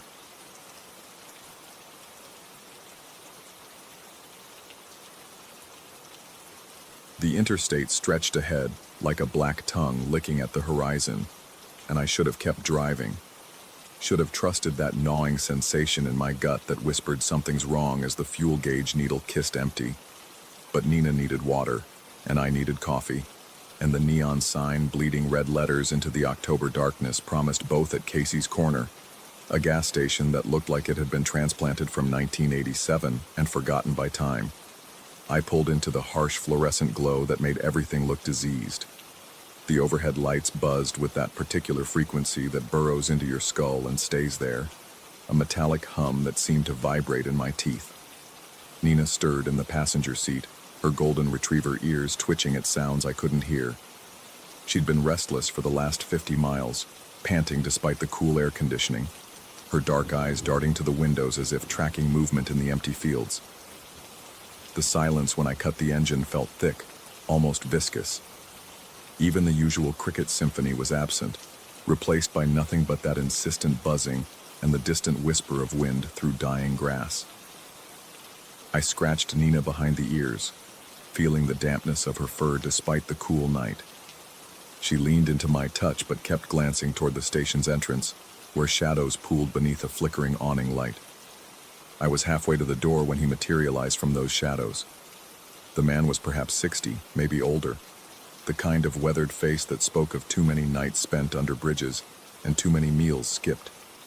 His clothes hung loose on a frame that suggested he'd once been larger, more substantial, but it was his eyes that made me pause. They held an urgency that seemed disproportionate to simple hunger or the need for loose change. "Got anything warm to spare?" His voice carried a rasp that spoke of cigarettes and harsh winters. "Doesn't have to be much, just something with a strong smell to it." The phrasing struck me as odd. Not warm clothes, not a jacket, something with a strong smell. I found myself studying his face more carefully, noting how his gaze kept drifting past me toward my Honda, toward Nina's silhouette visible through the windshield. Sorry, man. Don't have anything extra. The lie came easily, though I had a fleece jacket in the trunk that I rarely used. Something about his intensity made me reluctant to engage further. But there's probably someone inside who could help. He nodded, but his expression suggested he'd expected my refusal. That's all right. Just, you might want to keep moving tonight. Sometimes this place gets visitors after midnight, the kind that don't show up on cameras. Before I could ask what he meant, he melted back into the shadows with surprising grace for someone his age. I glanced at my watch. 11:47 p.m. 13 minutes until whatever he was warning me about. Inside, the station held that peculiar stillness of liminal spaces, too bright, too quiet, existing in a pocket outside normal time. The clerk, a woman with prematurely gray hair and tired eyes, barely glanced up from her magazine.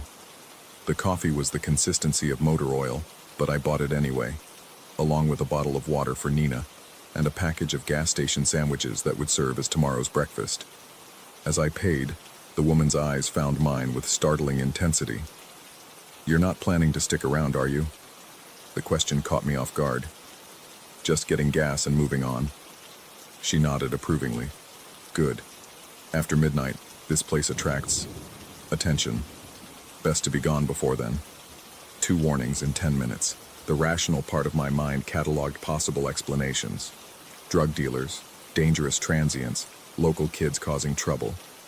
But something in both their tones suggested they weren't talking about conventional dangers.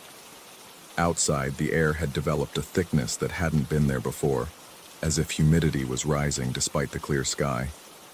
Nina was pressed against the passenger door window, her breath fogging the glass as she stared fixedly at something beyond my perception. Her body was rigid with attention, the way she looked when she spotted squirrels in our backyard. But there were no squirrels here, nothing visible at all.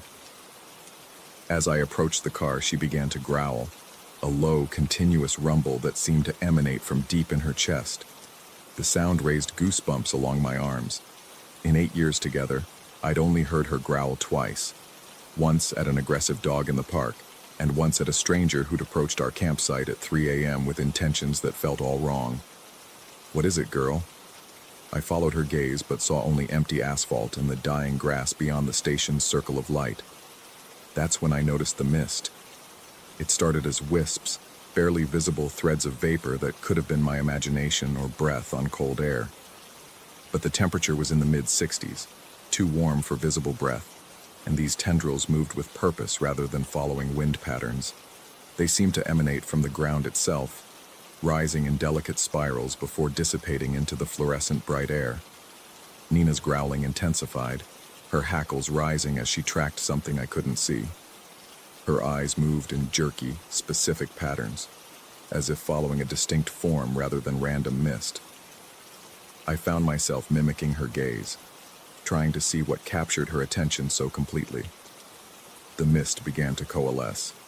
At first, it was just denser patches, areas where the vapor gathered and held rather than dispersing. But gradually, almost imperceptibly, these patches began to suggest familiar shapes. The curve of a spine, the angle of a shoulder, the distinct outline of a dog's pointed ears. My mouth went dry as understanding hit me. The mist wasn't random. It was forming the approximate shape of Nina. The vaporous duplicate stood about 15 feet away, mimicking my dog's posture with unsettling accuracy. It held the same alert stance, the same angle of head tilt. When Nina shifted her weight from one paw to another, the mist thing followed suit with a delay of perhaps half a second, like a poor video connection struggling to sync audio and visual. But it wasn't quite right. The proportions were slightly off, as if someone was working from a description rather than direct observation. The legs were too long, the torso too narrow. It was Nina viewed through a funhouse mirror, recognizable but fundamentally wrong. I blinked hard, hoping to clear my vision, to reveal this as some trick of late-night fatigue and fluorescent lighting. But when I opened my eyes, the shape was more distinct, more solid, and it was moving closer. Nina's growling escalated to a pitch I'd never heard from her, a sound of pure territorial aggression mixed with something that might have been fear. She pressed herself against the far door, as far from the approaching shape as the car's interior allowed. Her eyes never left the mist double, tracking its approach with the focused intensity of prey watching a predator. The thing moved wrong. While it maintained Nina's general shape, its locomotion felt off, as if someone unfamiliar with quadrupedal movement was attempting to replicate it. The gait was stilted, mechanical, each step placed with deliberate consideration rather than natural flow. As it drew nearer, I caught something else that made my stomach lurch. The mist wasn't just copying Nina's shape, it was trying to copy her scent signature. I could smell it attempting to replicate the warm, familiar odor of her fur, but the result was all wrong. Instead of Nina's clean, slightly sweet smell, this carried undertones of decay and dampness, like clothes left too long in a washing machine. The realization hit me with crystalline clarity. This thing learned through scent. It was studying Nina, trying to absorb the olfactory information that would allow it to become a perfect copy. And once it succeeded, I thought of the vagrant's odd request for something with a strong smell, and suddenly understood. He'd been trying to confuse it, to give it conflicting scent information that would scramble its ability to lock onto a target. Moving slowly to avoid startling either Nina or the approaching apparition, I reached into the back seat where I kept emergency supplies. My fingers found the plastic package containing clean sheets, laundry I'd been meaning to drop off at my apartment. The fabric was fresh from the commercial washing, carrying only the neutral smell of industrial detergent. The Miss Nina was close enough now that I could see details in its construction. It wasn't solid, but rather a dense gathering of vapor, constantly shifting and reforming. Occasionally, portions would drift away, only to be drawn back by some invisible force. Its eyes were the worst part, empty spaces in the mist that nonetheless seemed to track my movements with predatory intelligence. Nina's growling had become almost continuous now, a vibration I could feel through the car's frame. Her entire body was rigid with terror and aggression, caught between the instinct to flee and the need to defend her territory.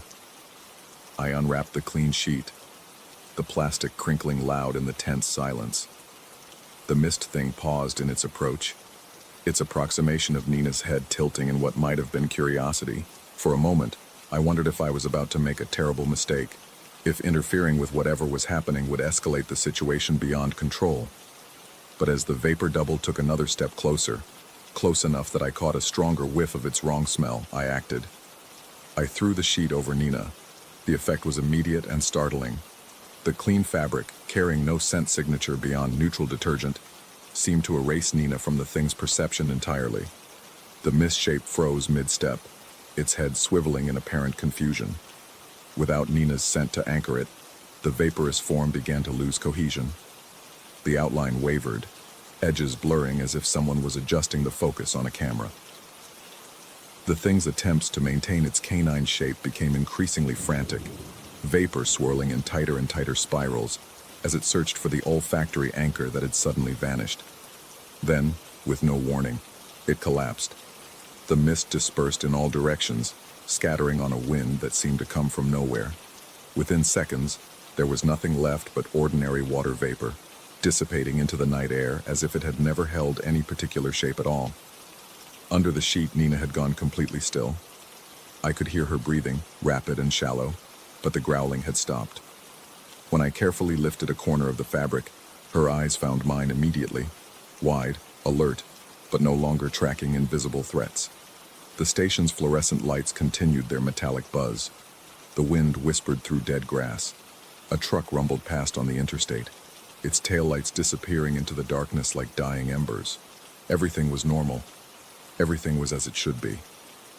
I sat in my car for another 10 minutes, engine running, watching for any sign of returning mist.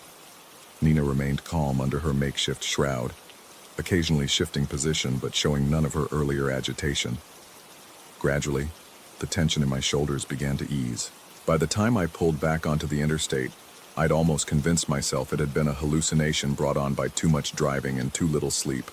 Late night fatigue playing tricks on an overworked mind. A perfectly rational explanation for an irrational experience.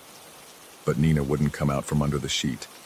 Even when we stopped for breakfast the next morning, she insisted on keeping the fabric draped over her head and shoulders like some canine monk's robe. When I tried to remove it, she would press herself against the floor of the car, making soft whimpering sounds that spoke of terror rather than discomfort.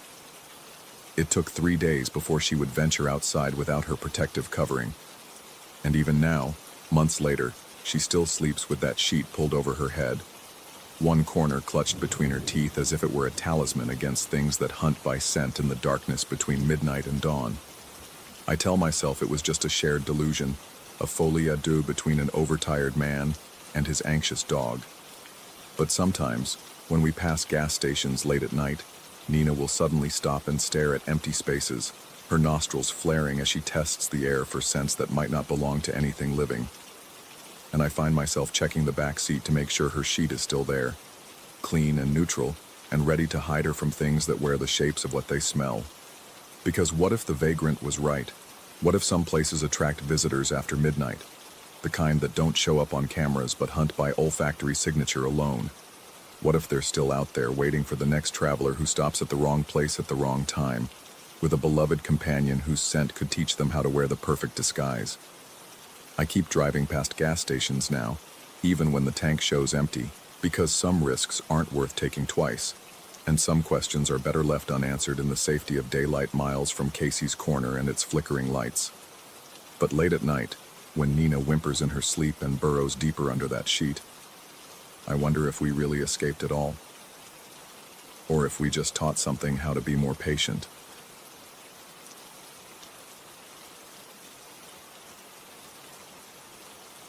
Story 15.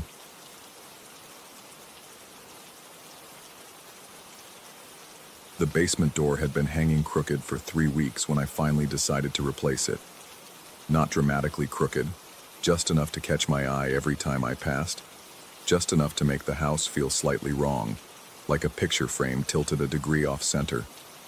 The old door had warped from years of humidity, and the frame had settled unevenly, creating a gap that let cold air seep upstairs and carry with it the musty scent of concrete and forgotten storage boxes. I bought a standard pre-hung door from the hardware store, confident in my ability to install it properly. I'd done this kind of work before. Measure twice, cut once, level the frame, check the swing, adjust the hinges. Simple carpentry that should have taken an afternoon. But when I removed the old door and frame, I discovered the foundation had shifted more than I'd realized. The opening was skewed by several millimeters, not enough to be obvious to a casual observer, but enough to make a perfect installation impossible without major reconstruction. I could have torn out the entire frame, re-squared the opening, patched the walls. But that would have meant days of work, dust throughout the house, and expenses I couldn't justify for a basement door. So I compromised. I shimmed and adjusted until the door hung reasonably straight, accepting that it would never be perfect. The latch caught properly, the hinges moved smoothly, and from a distance it looked fine. Only when you stood directly in front of it could you notice the hairline gap along the top edge where the door didn't quite meet the frame. A gap so narrow you could barely slide a business card through it. That first night, I descended the basement stairs to check my work one final time. The door closed with a satisfying click, the latch engaging cleanly. I tested the handle, locked securely. I turned off the basement light and climbed back upstairs, pleased with the day's work despite the minor imperfection. The next morning I found the door standing slightly ajar, not wide open, just barely separated from the frame. The gap that had been at the top was now evenly distributed around the entire perimeter, as if the door had somehow shifted overnight to hang perfectly plumb. I examined the hinges, the latch, the frame itself. Everything appeared normal, yet the alignment had clearly changed. I must have failed to latch it properly, I reasoned. The door had simply swung open on its own. I closed it again, this time pressing firmly to ensure the latch engaged completely. The mechanism clicked decisively into place. The following morning brought the same result. The door hung ajar, perfectly aligned within its frame. This pattern continued for a week. Each evening, I would close the door securely, testing the latch multiple times. Each morning, I would find it slightly open, the alignment mysteriously corrected. I began to question my installation, wondering if the frame was somehow still settling, if thermal expansion was causing the wood to shift during the night. But wood doesn't move that precisely. Wood doesn't correct itself with such mathematical accuracy. On the 8th night, I decided to observe the phenomenon directly. I closed the door as usual, then positioned myself on the stairs where I could watch without being seen. The basement remained dark, illuminated only by the thin line of light that seeped around the imperfectly fitted frame. For an hour, nothing happened. The door remained closed, motionless. My legs began to cramp from sitting on the narrow steps, and I started to feel foolish for entertaining whatever paranoid notion had driven me to this vigil. Doors don't move by themselves. There had to be a rational explanation. Air pressure changes, settling foundation, something mundane and logical. Then, just as I was about to give up and go to bed, I heard it. A sound so soft I initially thought I'd imagined it. The whisper of wood against wood. The door was moving, separating from the frame with glacial slowness. No sudden swing, no creak of hinges, just a gradual, deliberate opening that took nearly 10 minutes to complete. When it stopped, the door hung in that same mysterious, perfect alignment, the gap evenly distributed around its perimeter. I remained frozen on the stairs, afraid to move, afraid to investigate further. The rational part of my mind insisted there had to be an explanation. A draft, a loose hinge, something mechanical and understandable. But the growing knot in my stomach suggested otherwise.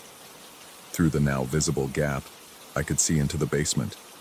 The familiar shapes of storage boxes, old furniture, the water heater humming quietly in the corner. Everything exactly as I'd left it, yet somehow different. The shadows seemed deeper, the angles slightly off. When I'd installed the door, the workbench had been positioned against the far wall. Now it appeared to be several inches to the left. I descended the remaining steps, switching on the overhead light.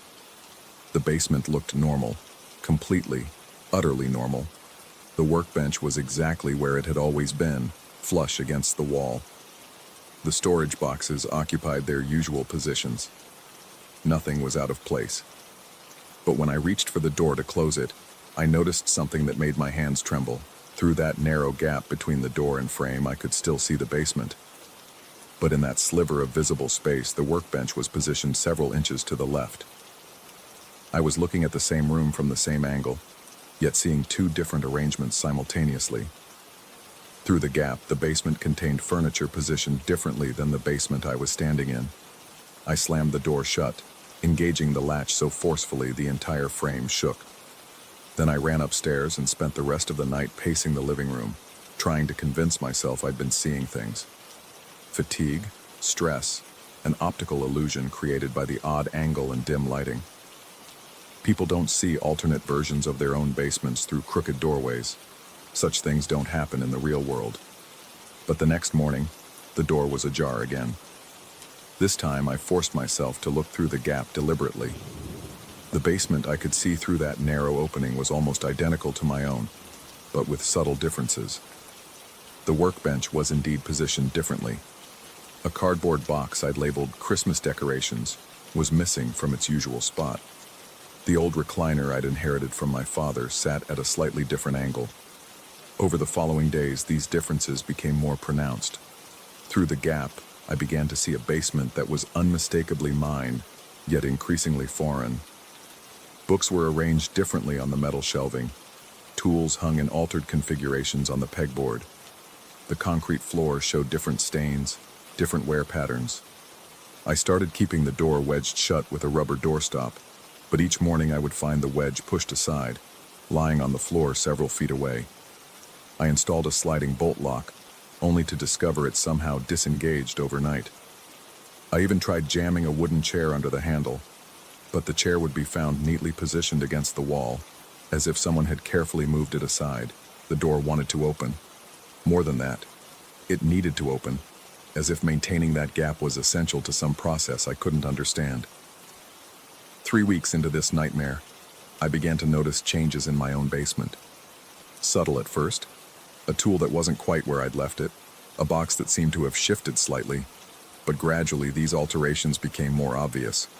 Items disappeared entirely, only to be replaced by similar but not identical objects. My red toolbox became black. A photo I'd taped to the wall showed different people, though they bore an unsettling resemblance to my family. The basement was changing, conforming to what I could see through the gap. Or perhaps I was losing my mind, and the gap showed only what my deteriorating psyche expected to see. I researched everything I could about dimensional theory, parallel realities, quantum mechanics, desperately seeking any framework that might explain what was happening. I found plenty of speculation, but nothing that addressed doors that opened onto alternate versions of the same space. I considered calling a priest, a psychiatrist, a contractor, who might simply replace the entire doorway. But how could I explain any of this without sounding completely insane? Then I realized the true horror of my situation. Through the gap, I had never seen myself. In all my observations of that other basement, I had never glimpsed my own reflection, never spotted movement that corresponded to my own actions. The basement through the gap was always empty, always still. But if I was looking at an alternate version of my own space, where was the alternate version of me? That night I positioned myself to watch through the gap while holding a mirror angled to reflect my own image. What I saw in the reflection made my blood freeze. In the mirror, I could see myself standing in my basement, holding the mirror. But through the gap, I could see the same basement. Empty.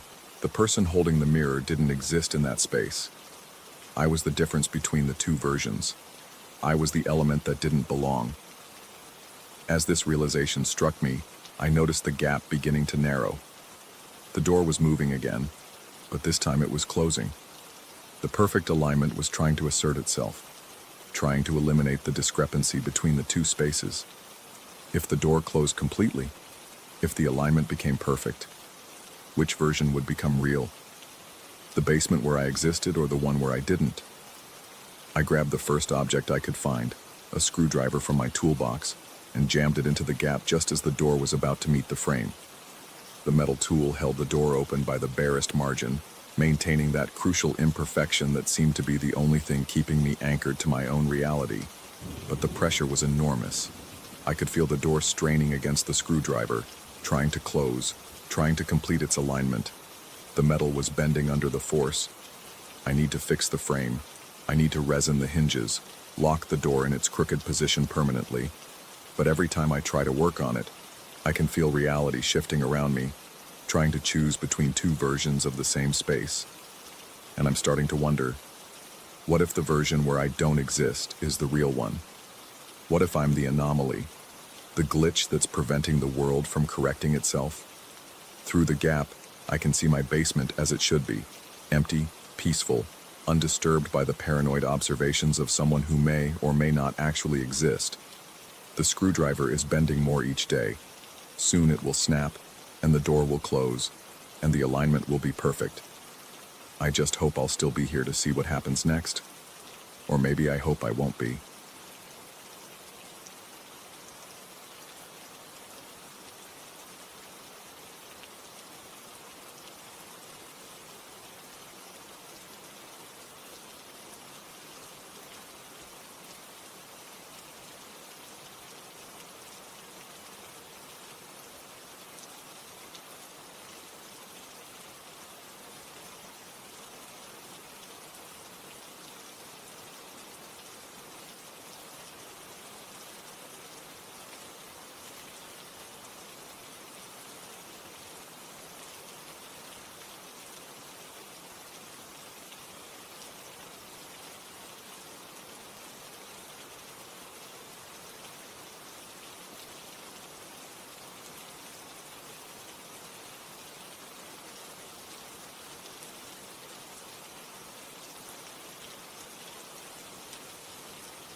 Hello everyone, I am the storyteller and I am here to help you today. I know you use this video to fall asleep, so before that, like the video and subscribe to the channel. Also, where are you from and what time are you watching? Now get comfortable and relax. The dust motes danced in the late afternoon light filtering through the attic's single window, each speck a tiny performer in the stale air that hadn't been disturbed in months. I'd been putting off this task since Mom passed. Sorting through her belongings felt like archaeology, each box a layer of sediment from a life I thought I knew completely. The house creaked around me, settling into evening with the familiar groans of old wood and loose joints. That's when I found it, wrapped in a yellowed bedsheet behind a stack of Christmas decorations that hadn't seen daylight since the Clinton administration. The mirror was heavier than I expected, its ornate bronze frame tarnished to an almost black patina. Victorian, maybe earlier. The glass itself seemed oddly pristine despite its age, reflecting my sweaty face with unsettling clarity. A folded piece of paper had been tucked behind the frame, held in place by a thin wire. My mother's handwriting, though shakier than I remembered. Look only last. The sequence must be exact. Living room on, kitchen off, bedroom on, bathroom off, hallway on, only when the reflection descends. I turned the paper over, searching for more explanation, but found only a date from 3 years ago, shortly before Mom had started showing signs of the confusion that would eventually consume her final months. The mirror had probably been banished to the attic during one of her episodes, as Dad had diplomatically called them. Standing there in the dim attic, I felt the weight of the mirror in my hands and the weight of the house around me. Since inheriting the place 6 months ago, I'd been living here alone, trying to decide whether to sell or stay. The isolation was getting to me. I'd catch myself talking to empty rooms, leaving lights on in spaces I wasn't using just to feel less alone. The hallway downstairs seemed like the perfect spot for the mirror. The narrow corridor had always felt cramped and dark, and a good-sized mirror would help open it up, create an illusion of space. I maneuvered it down the steep attic stairs with considerable effort, grateful for the wall-mounted hooks that were already in place. Mom had hung a landscape painting there years ago. The mirror settled into position with satisfying precision, like it had been meant for that exact spot. I stepped back to admire the improvement and froze. The reflection wasn't quite right. In the mirror, I could see down the hallway toward the living room, just as I should. But in the reflected living room, the lamp beside Mom's old armchair was on, a warm golden glow that cast familiar shadows across the reflected walls. I turned to look directly into the living room behind me. The lamp was off. I was certain of it. I'd made a habit of keeping lights off during the day to save on electricity, and I distinctly remembered switching everything off after breakfast. I walked into the living room and flicked the switch. The lamp came on, bathing the room in the same warm light I'd seen in the mirror. But when I returned to the hallway and looked at the reflection again, the mirrored living room was dark. My hands trembled slightly as I turned the light off again. In the mirror, it came back on. This had to be some kind of optical illusion. Old mirrors sometimes had imperfections in the silvering that could create strange effects. I'd read about that somewhere. The angle of the afternoon light combined with the mirror's age was probably causing some kind of reflection from outside, maybe sunlight bouncing off a neighbor's window. But even as I rationalized, my pulse quickened. The house felt different with the mirror in place, as if the geometry of the space had shifted slightly. The hallway seemed longer when I looked at it directly, shorter in the reflection. The proportions were subtly wrong in ways that made my eyes water when I tried to focus on the discrepancies. That evening, I tried to ignore the mirror entirely. I made dinner, watched television, read a few chapters of a paperback thriller. But I found myself glancing toward the hallway, catching glimpses of the reflected space that didn't quite match reality. The differences were small, a shadow that fell the wrong way, a door frame that seemed slightly wider, but they accumulated like splinters under my skin. Around midnight, I decided to test what Mom had written about the sequence. I stood in front of the mirror with the note in my hand, studying the reflected hallway that showed lights in rooms I knew were dark. Living room on. I walked over and flicked the switch. The lamp came on in reality, but in the mirror, it went dark. Kitchen off. The kitchen light was already off, but in the mirror, fluorescent light spilled from the doorway. I left it as it was. Bedroom on.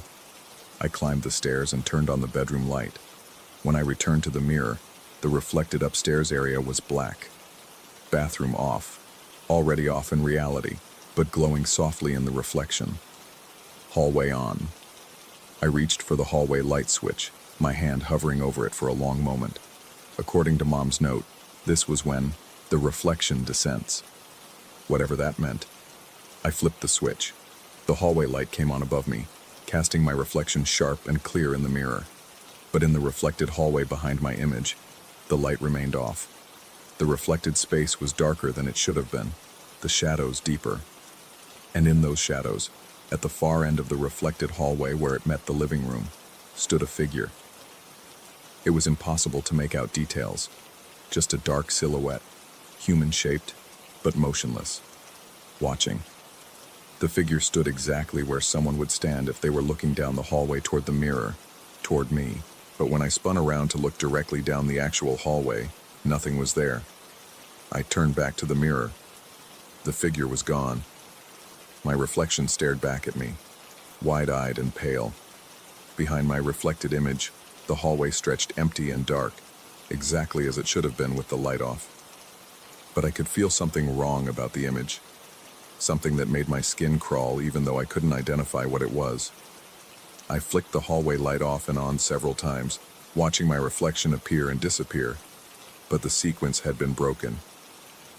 The reflected space now matched reality perfectly, as if nothing had ever been wrong. Over the following days, I found myself obsessively checking the mirror. During the day, it behaved normally, reflecting exactly what stood before it. But in the evenings, the discrepancies would return. Lights that were on would appear off in the reflection, and vice versa. The figure in the shadows became a regular presence, always standing just at the edge of clear vision, always gone when I looked directly. I tried to research the mirror's history, but Mom had never mentioned where it came from. A search through her papers revealed nothing. I called my Aunt Margaret, Mom's sister, but she didn't remember ever seeing the mirror in the house. Your mother collected a lot of strange things toward the end, Margaret told me over the phone, her voice carefully neutral. She was convinced the house was wrong somehow, always moving furniture around, covering mirrors, switching lights on and off at odd hours. We thought it was the dementia. But I was beginning to wonder if Mom had been trying to tell us something else entirely. The sleepless nights were taking their toll. I'd lie in bed listening to the house settle around me, hearing creaks and whispers that might have been wind through loose siding or might have been something else. During the day, I'd catch myself checking over my shoulder, certain I'd glimpsed movement in my peripheral vision. The sequence became a nightly ritual. I'd wait until after midnight, then carefully follow Mom's instructions, watching as the reflected world stubbornly refused to match reality. Each time I completed the sequence, the figure would appear, growing slightly clearer, slightly more defined. It wore clothes, dark pants, a light-colored shirt. Male, I thought, though it was hard to be certain. Average height, average build. It could have been anyone, or no one at all. 2 weeks after hanging the mirror, I decided to break the sequence deliberately. Instead of turning the hallway light on last, I left it off and turned on the bathroom light instead. The reflected bathroom remained dark, but something new appeared in the reflection. Not the usual figure, but movement in the reflected living room. The lamp beside Mom's chair was on in the reflection, and in its glow, I could see someone sitting in the chair. My breath caught in my throat. The figure was clearer than ever before, a man in his 60s wearing clothes I recognized. My father's clothes. Dad had been dead for 5 years. I ran to the living room, my heart hammering. The chair was empty, of course. No light, no figure. Just the familiar furniture arranged exactly as Mom had left it. But when I returned to the mirror, he was still there, sitting calmly in the reflected chair, looking directly at me. His mouth was moving, as if he were speaking, but I couldn't hear anything. I pressed my ear to the mirror's surface, the cold glass shocking against my skin. For just a moment I thought I heard something, A whisper, too faint to understand. Then the reflection returned to normal. I didn't sleep that night. I sat in a chair across from the mirror, watching it like a security guard, waiting for something to happen. The reflected hallway remained perfectly ordinary, matching reality in every detail. As dawn light filtered through the windows, I felt foolish and exhausted. Maybe Margaret was right. Maybe I was following in Mom's footsteps, seeing things that weren't there, creating patterns and meaning where none existed. Grief did strange things to people. Isolation did strange things. The combination of both, in a house full of memories and shadows, could easily push someone toward what? Madness? Or toward seeing something that had always been there, waiting? That afternoon I called a glass company to ask about removing the mirror. The technician who answered sounded bored and professional, until I described the mirror's size and apparent age. Victorian bronze frame, heavy glass. Listen, if that's authentic, you're looking at some serious money. Antique mirrors like that can be worth thousands, especially if they've got any provenance. After hanging up, I stood in front of the mirror again, studying my reflection. My face looked thinner than I remembered, older. The isolation was definitely getting to me. But as I stared, I noticed something else. My reflected eyes looked different. Not the color or shape, but the expression. While I felt tired and confused, my reflection looked knowing, like it understood something I didn't. I blinked hard and looked again, just tired eyes and a tired face, nothing more. That night, I performed the sequence one last time. I told myself it would be the last time, that tomorrow I'd have the mirror removed and get on with the business of living. But as I turned on the hallway light and saw the figure appear once more in the reflected shadows, I realized that removing the mirror wouldn't solve anything. Because for the first time I was certain I recognized the figure. It was me, or rather, a version of me. Wearing clothes I owned but hadn't put on today. Standing in a hallway that was my hallway, but wasn't quite right. The figure raised its hand in a small wave, and despite myself, I found my own hand rising to wave back. In the glass between us, my reflection waved too, but not at me, at the figure in the reflected hallway. 3 versions of myself, all slightly different, all acknowledging each other across impossible distances. I stepped away from the mirror and walked to the living room, where I sat in Dad's chair and tried to make sense of what I'd seen. The house was quiet around me, but not empty. I could feel the weight of all the lives that had been lived here, all the moments that had accumulated in the walls and floors and ceilings. Mom's note said to look only last, but I was beginning to understand that I'd been looking all along. The mirror hadn't shown me something new. It had shown me something that was already there. Something I'd been seeing out of the corner of my eye for months, without realizing it. The question wasn't whether what I was seeing was real. The question was whether reality was as simple as I'd always believed. I'm still living in the house. The mirror is still hanging in the hallway. Most nights, I follow Mom's sequence, and most nights, the reflection dissents. I've stopped questioning whether it's real or imagined. Instead, I've started wondering if maybe there's no difference between the two. After all, in a house full of memories, who's to say which version of the past or the present is the true one? Sometimes late at night, I catch myself having conversations with the empty rooms again. But now I'm not so sure they're empty, and I'm not so sure I'm alone.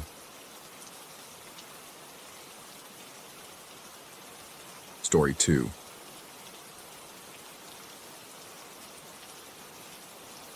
The first photograph appeared on a Tuesday morning while I stirred sugar into my coffee. The smart screen embedded in my refrigerator door flickered, displaying what I initially mistook for a screensaver, a bird's eye view of my kitchen, captured from an impossible angle near the ceiling. In the image, I stood at the counter, coffee mug halfway to my lips, frozen in digital amber. The timestamp read 7:23 a.m. I glanced at the microwave clock, 7:22 a.m. My hand trembled, sending ripples across the coffee's surface. The photograph vanished, replaced